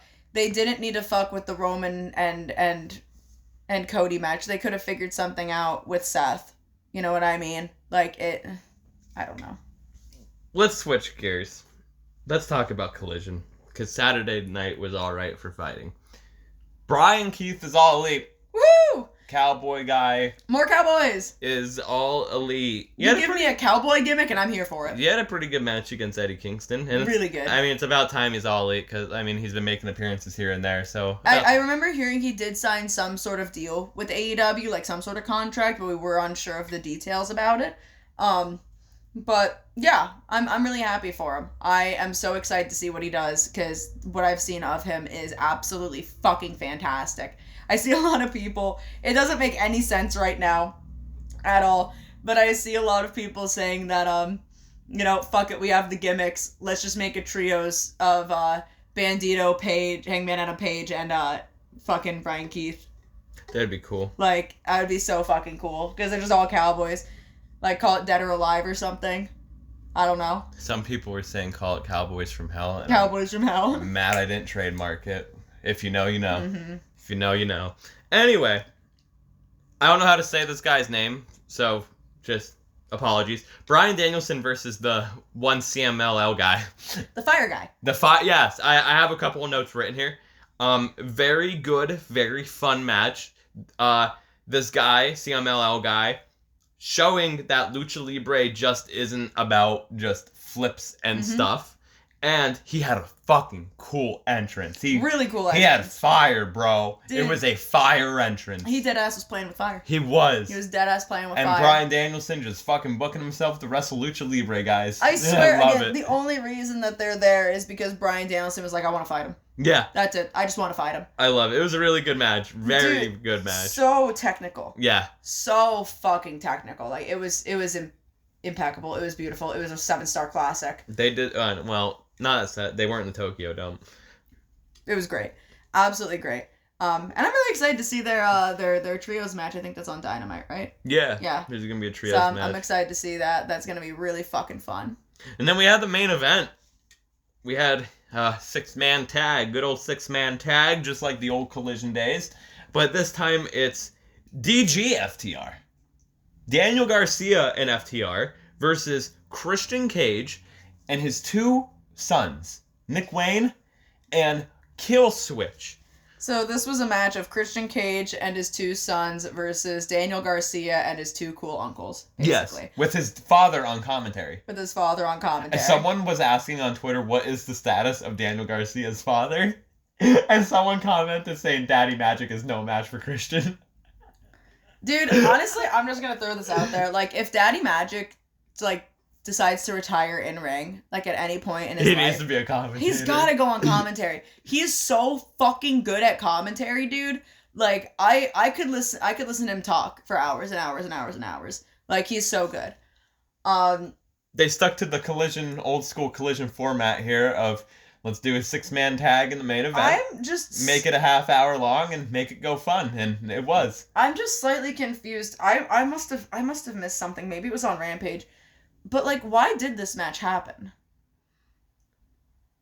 Was there a reason, or did they just book it? Well, no, I think they just booked it because Daniel Garcia is currently in the rankings for the TNT title. Okay. And FTR and Daniel Garcia cut a promo of, like, we're putting House of Black behind us. Now it's a time to start something new. Well, yeah, I know that much. So I just think it was kind of just hey, we have this thing with FTR and Daniel Garcia going, and we're going to need a challenger for Christian, so let's do it this way. I hope this eventually leads to a Daniel Garcia and Adam Copeland match. Yes, that'd be nice. Of a, like, number one contender match or something. That would be really fucking cool. I could be wrong. Maybe something did happen, also, but I just want to make a quick little thing here because I don't know. Someone correct me if I'm incorrect. But obviously, Killswitch, Luchasaurus man, he was in the match. He ended up in the ring and did wrestle and, like, you know, whatever. But was he ever officially tagged at all in this entire match? I don't know. Because obviously there's a story going in with, like, Christian and his right-hand man of Luchasaurus and his son, Nick Wayne, and whatever. That's been going on for a while now. And I was trying to pay attention as much as I could to the tags and whatnot, but I don't recall Luchasaurus ever actually being, like, officially tagged into the match. Again, what are you gonna do anyway with so, like, the whole thing is Christian's that chicken shit heel. Yeah. Luchasaurus can't take the bumps because he's the heavy. So, and Nick Wayne is obviously the bump guy. So you have it all made out. So maybe they were just playing to that. Well, I don't know. Like, I'm wondering if it's going into the story with Christian and Luchasaurus of just, like, him just kind of using Luchasaurus but not utilizing him. Yes. You know what I mean? But again, correct me if I'm wrong. I might have just missed it. Again, I know there were moments where he was in the ring, but I don't know if that was just, like, illegally in the ring. Like, I don't think he ever actually got tagged in. I don't know. So I don't recall. If he wasn't, that's very interesting and really interesting little minute storytelling. But yeah, no, FTR and Garcia won. They did the dance. And Garcia was, you know, eyeballing that TNT championship. Yes. So yeah, it was fun. Fun match. Fun collision. And that's all I really have to say about that. Let's move on to the next thing. Let's talk about GCW. Game Changer Wrestling. Oh god, I forgot we're talking about GCW. The Coldest Winter 2. They had an event last night as we were recording this. So they had an event on Saturday night from LA. So it aired at 11 p.m. Eastern time here. And Dylan was sleepy. I was tired after Collision. So we watched it early Sunday morning as we were recording this. And, well, we watched two things that we wanted to see. And that is the main thing, the meat and potatoes of this.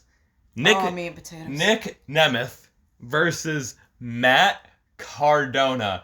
Finally, it has happened. Not in a WWE ring. And honestly, way better off that they did it in a GCW ring because what a goddamn barn burner these motherfuckers had. Nick Nemeth, outside of WWE, no longer in the WWE system, way better off now. Just like Matt Cardona, just like his friend. What a match. Nemeth. Look, when you're talking, okay? What a match. Very good. Matt Cardona called out The Rock. That was funny. Your thoughts on this match? Honestly, it was like one of the first, like, Nick Nemeth match, like, / Dolph Ziggler matches I've actually enjoyed in a long time. It was fun. It was to the point. It was interesting. I I do like that Ryan appeared briefly in there. Yes. Have no idea what the fuck is going on with Ryan Nemeth, but I think it's cool that he's like with his brother and everything. I think that's wholesome and fun. But yeah, I mean, I like Matt Cardona better than I liked Zack Ryder. I was never a big Zack Ryder person. I didn't like him. But I do like Matt Cardona. He's a great fucking heel. He's great at being an asshole. And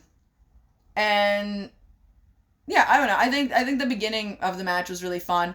About like the just lay down. You already got your paycheck. Like it's fine. That was great. And like he did briefly, but then like Nick Nemeth got back up and he like kicked him or whatever. He super kicked him, and then they just both hit their fucking finishes. Yeah, they were finisher spamming 30 seconds in. It was great. I'm like, what the fuck is happening right now? But Nick Nemeth took a table bump. Yeah, or a door bump. A door bump.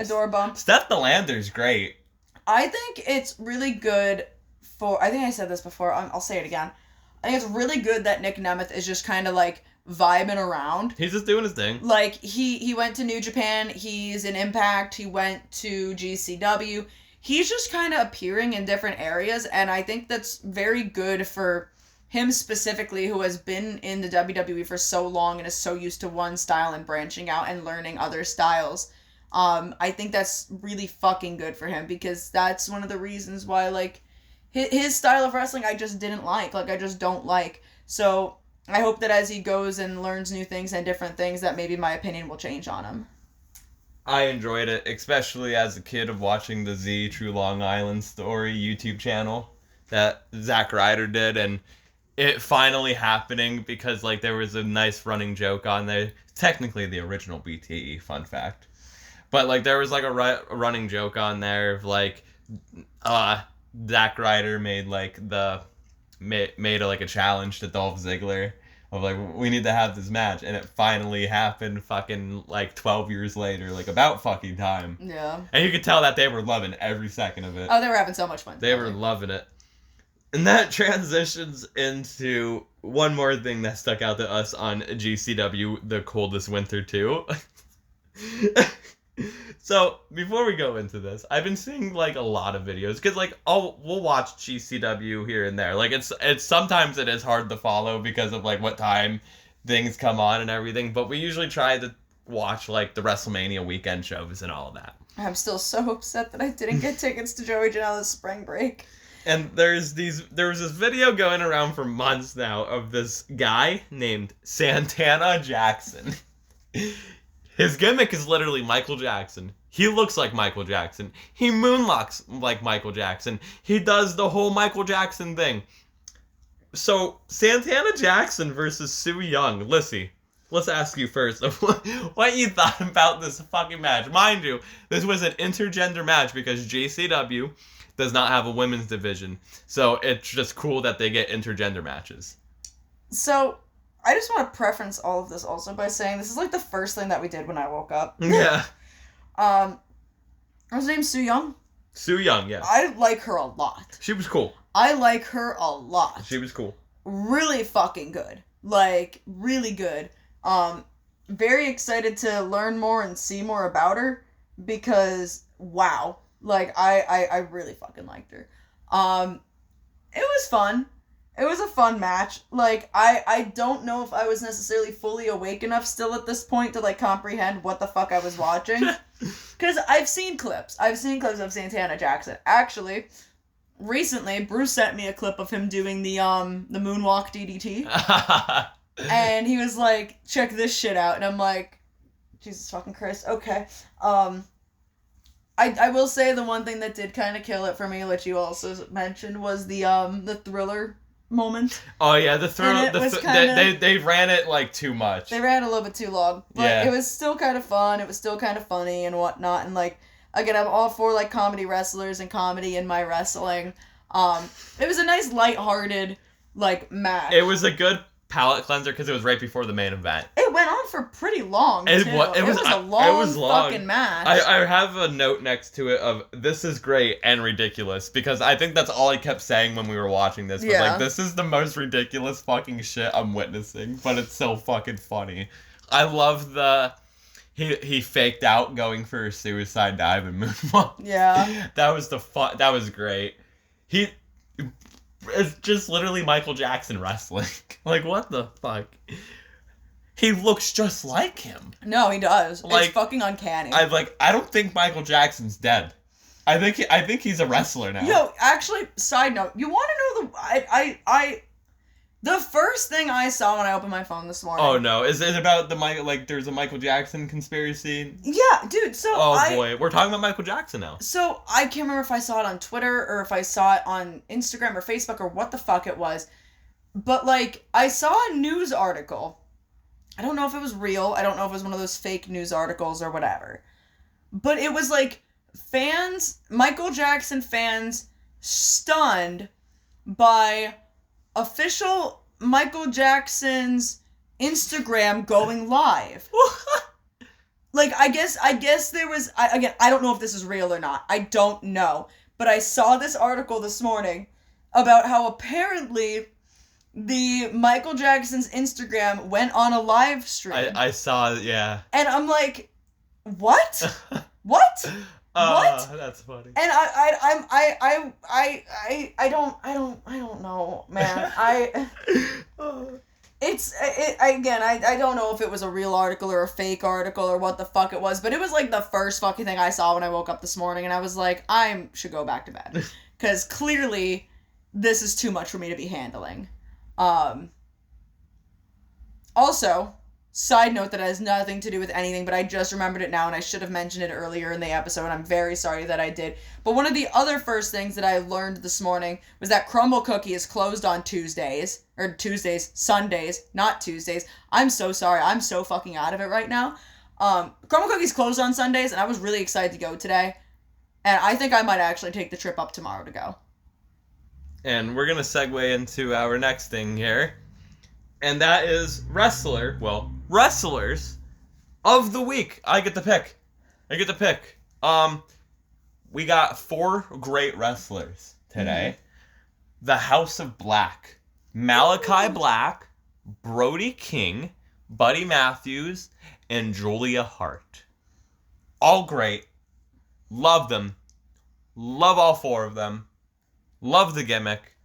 Love it all. They are great. They just need to be used better in AEW. Tony Khan booked them better. But they're great. Julia Hart's the TBS champion. Brody King had a good run in the Continental Classic. Malachi has some great moments. Buddy Matthews had a really good match against Andrade once on Collision in a ladder match. And they do great as a group. I just wish they were booked better. But that's okay. Lyssie, what are your thoughts on the House of Black? I love the House of Black. I fucking love the House of Black. I love a spooky gimmick, and they do it really fucking well. Have you ever listened to God's Hate? Yes, I listen to God's Hate. What do you think of God's Hate? I like God's Hate. Okay. Good band. Okay, just making sure. And, what the fuck was I saying? I'm sorry. We're talking about House of Black. I know, but I was gonna talk about Julia Hart. I love them all. But specifically, Julia Hart really stands out to me. She is one of the future, like, staples of the women's division. Well, she is a staple of the women's division. But she is, like, to me, she is a future of women's wrestling. Like, and that might be such a large fucking statement, but you have to take into account she's 21? Yeah, she's like... 22? She's very young. She's younger than me. She's very young. And she is already a champion. She is so well-rounded in the ring. One of my biggest fucking things that I love about her is when she does, like, the drop-down, like, trip-up thing. Yeah. She actually trips her fucking opponents. Yeah. You never see anymore. She does the drop down what it's meant to do. Yeah, you never see that anymore. Everyone always, like, jumps over it. She does that shit, and that's so fucking The cool. only other person I've ever seen do it was Kid Bandit, fun fact. Mm-hmm. And like old school stuff. But, like, the only, like, new school wrestler I've ever seen was Kid Bandit. Yeah. She's great. Yeah. She's great. I'm not sure. I haven't seen a whole hell of a lot recently from her on Twitter. I think she's on a break still right wrestling. now. I think she might be on a break. Yeah. So fucking great. Like, I've talked to her a couple of times. Yeah. Such a fucking awesome person. Like, love her to death.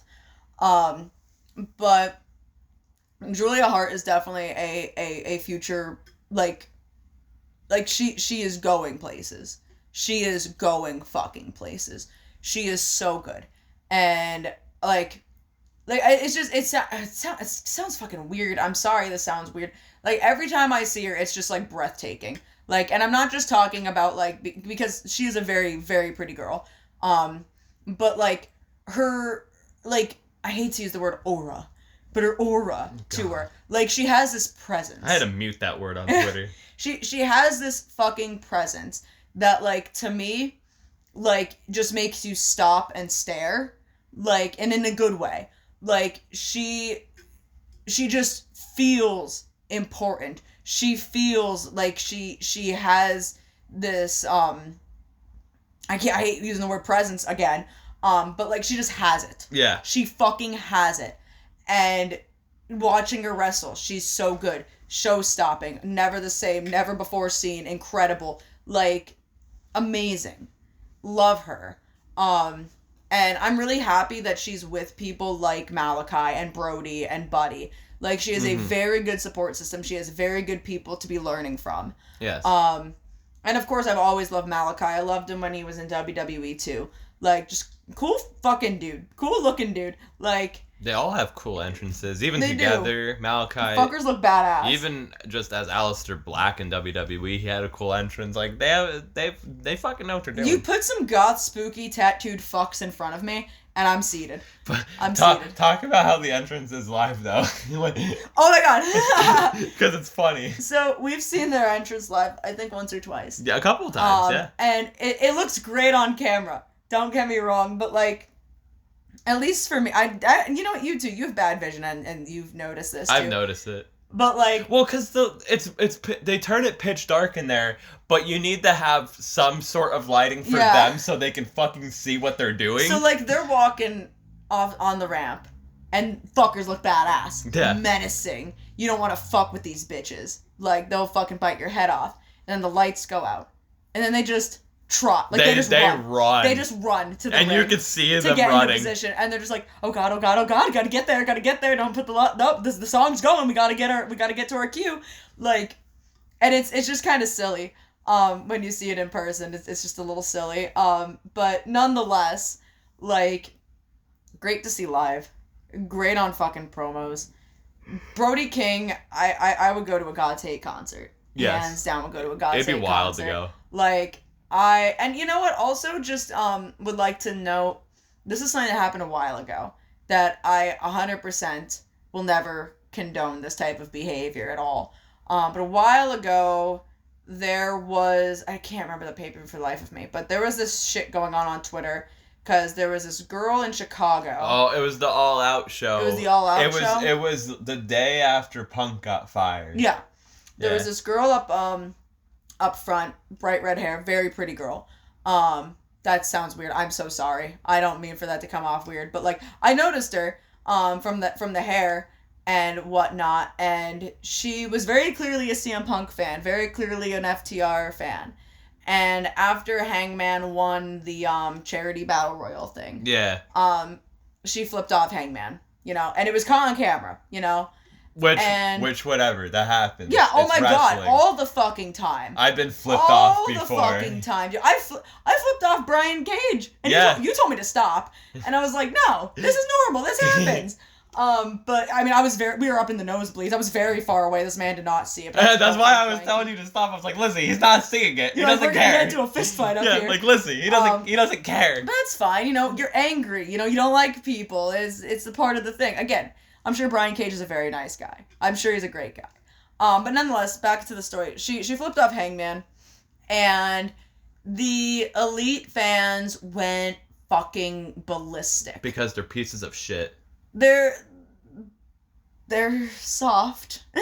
Sorry, guys. Guys. There's a lot of you that I love. And then there's some of you that shouldn't fucking be on Twitter. Some of you make me fucking go insane. And they fucking went in on her about it. And they were making fun of her. They were sending her threats. They were fucking bullying the shit out of her. She, had to, take a Twitter break for, She took a Twitter break. She put out a tweet saying, you know, I feel like I just should never go to shows again. Yeah. And that's so heartbreaking. That is so, here's the thing, right? I mean, again, you don't have to like Hangman. He's my favorite wrestler. You know what I mean? You don't have to like them. I'm not going to sit here and I'm not going to fucking villainize you for not liking the person that I like. And, you know, it's just kind of like, whatever. You know, don't like him. Pisses you off that he won. Sure, fine. Hangman's probably been flipped off a million fucking times and met a million fucking people that don't like him. It's nothing new to him. These wrestlers don't care. And that's not me trying to take a dig at her and being like, he doesn't give a shit that you don't like him. And the thing is, they just see it so often. And, you know, she reacted how a fan reacts. Nothing crazy. She didn't assault him. She didn't jump over the barricade. She didn't throw shit at him. She was just flipping him off. And people went ballistic about it and bullied her and sent her death threats and shit. And the point that I'm getting to in this is when she sent out the tweet saying she feels like she's not safe at shows and she feels like she should never just go to a show anymore. Brody King responded to her. I know there's a bunch of other wrestlers that did too, but Brody King responded to her. Hangman even put something out. Hangman's not on Twitter anymore, but he did put something out on Instagram saying like, hey, I'd be really disappointed in you for bullying people. Fucking stop, Leave you these fucking people idiots. the fuck alone. But Brody King was like, if you ever don't feel safe at a wrestling show, I got your back. Yeah. Like, I'll be there for you. And like, that's just so nice. That comes like, from the hardcore scene. It comes from the hardcore scene. It really does. And I mean, you know, elite fans will never survive a fucking God's Hate concert. Hey, I would. All right, I love being on the edge of the pit. We've been to a Cannibal Corpse concert. Enough said. I elbowed an old man there. I got thrown into a guardrail, and the security guard got mad at me. This old man grabbed me and tried to throw me into the pit, and I fucking elbowed him. I was like, don't fucking touch me. Don't fucking put your hands on me, I swear to God. I got pushed into a guardrail, and the guardrail wasn't, like, secured down. It just slightly moved. So it slightly moved. Like, I didn't get, like, pushed, but, like, I got shoved to where I went back into the guardrail because we're on the edge of the pit and everything. It moved, like, 4 inches. And the security guard looked at me with, like, a death stare and moved it back in place, and I was like, chill, bro. They're playing Hammer Smash Face. You need to calm the fuck down. We knew what was gonna happen. Yeah. But yeah, no, like that was so sweet. You know what I mean? Like that to me is just like, you're a good fucking dude. You're a good fucking dude. And like, you know, I mean, I don't know. Like I just like them a lot. I like them a lot. I think they're good guys, and irregardless of if Buddy and Malachi decide that they want to go back to WWE, that's their prerogative, that's their choice, and I will stand by it and respect it nonetheless. Again, I think they'd be in good hands with Triple H, even though Cody's not. Cody's clearly not, but you know that he booked them well. Yes. And I think he would still, you know, do the same to them, and that's what I would at least hope. But, yeah, I mean, look, I'm excited to see what they do now with Mark Briscoe, because that's where they're kind of heading. And I like that they always, like, jab for the heart, you know what I mean? Like FTR, they were going after them, and they were like, you know, I'm gonna fuck you up in front of your family type of thing. Fucking Billy Gunn, they were like, we're gonna destroy your career. Your career's done. It's over with. Like, I like that they go, like, in on shit. Remember when Cody laid the boots in the ring after he lost to Malachi? Oh my god, Cody's so fucking dramatic. He's so dramatic. Like, I can't, man. He's like, I lost to Malachi Black, so therefore I am giving up. Dude, he was so dramatic in fucking AEW. Like, the whole thing with, if I lose to you, I will never challenge for the AEW World Champion ever again. Like, what is your deal, dude? What is wrong with you? What is wrong with the Codyverse? I'm so sorry if you hear an ambulance or a fire truck or a wee-woo. Very sorry about that. The area we live in is not the best. But yeah, no, I love House of Black. Love seeing them live. Great fucking wrestlers. And excited to see where they go.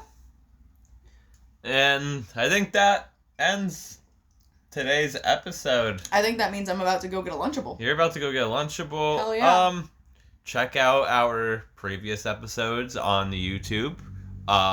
Like, share, subscribe, hit that notification bell to get notifications from when new episodes drop. They're going to usually drop on Tuesdays around noontime, because that's when we just decide to do it, because why not? Yeah. Follow our Instagram. That will be in the description, just in case it's not. What is it? It's Talkin. It's at Talkin, Talkin at Talkin Wrasslin Pod. TALKIN_WRASSLIN_POD. Not like the band. No, like podcast, just shortened. Yes, and Lyssie, where can they find you on the social media if they just want to find you? If you guys would like to find me on social media when I'm maybe a little bit more coherent and don't have a headache, however, I feel like the coherence is still terrible to begin with. You could find me on my Instagram and Twitter, both at Lungtar, which is spelled LUNG_TAR. If you find my Twitter, I apologize in advance, as it is a wild ride of me probably complaining about Crumble Cookie, me complaining about other shit, and talking about the Elite a lot. So if you're interested in experiencing all of that nonsense, please feel free to follow me. And on my Instagram, I post artwork and I post pictures of my face and I post a lot of random fucking shit to my stories. So feel free to follow on that. If you are a TikTok person and are unaware that I'm on TikTok and would like to follow me and hear what I talk about on there, which is also wrestling related stuff, you could find me at Lung Bucks. That is LUNG_BUCKS. It is a play on the word Young Bucks, because I love the Young Bucks, because they are my favorite tag team ever. So if you expect me to not talk about them, don't follow me, because you're setting yourself up for disappointment and annoyance. Dylan, where could people find you if they ever so want to? You can find me on Instagram at Danny_line Valo_line Danny DANI Valo VALO. You can find me on Twitter if you want. I'm not gonna put that here. That's up for your choice. It's pretty easy to find me. I've started to slightly get better on Twitter. I feel like.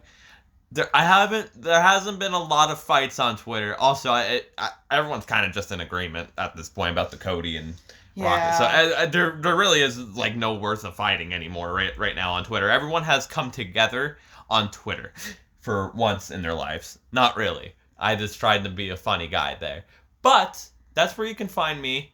I hate social media, but that's okay.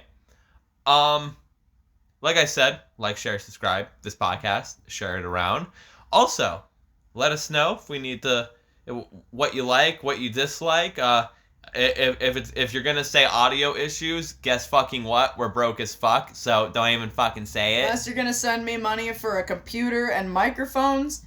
Yes. It's probably not going to change for a little bit right now, because right now my goal in life is to save up enough money to move out of this apartment and get a dog. Yes. And I want to do that. But let us know.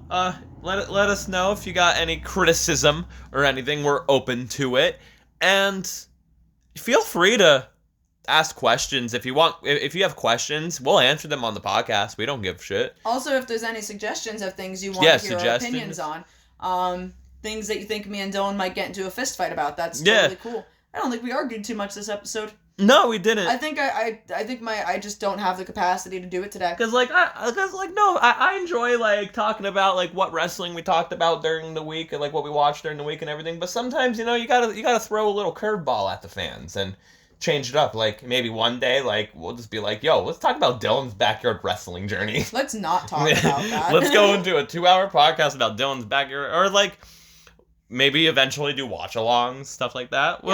We'll figure it out as we go along. We're figuring it out. We got a pretty decent format for right now and everything. Yeah. But thank you for tuning in to episode 3 of Talkin. Technically. No, 3. It's 3. This is part 4. It's 3, and we're calling it. Hold on. The title of this episode now is going to be called Medium Rare Delectable Entrée. I really do just be saying shit, don't I? That's what this episode is. I need to shut the fuck up. Yes, and that's their cue to shut the fuck up as well. Bye, guys. I'll see you guys next time.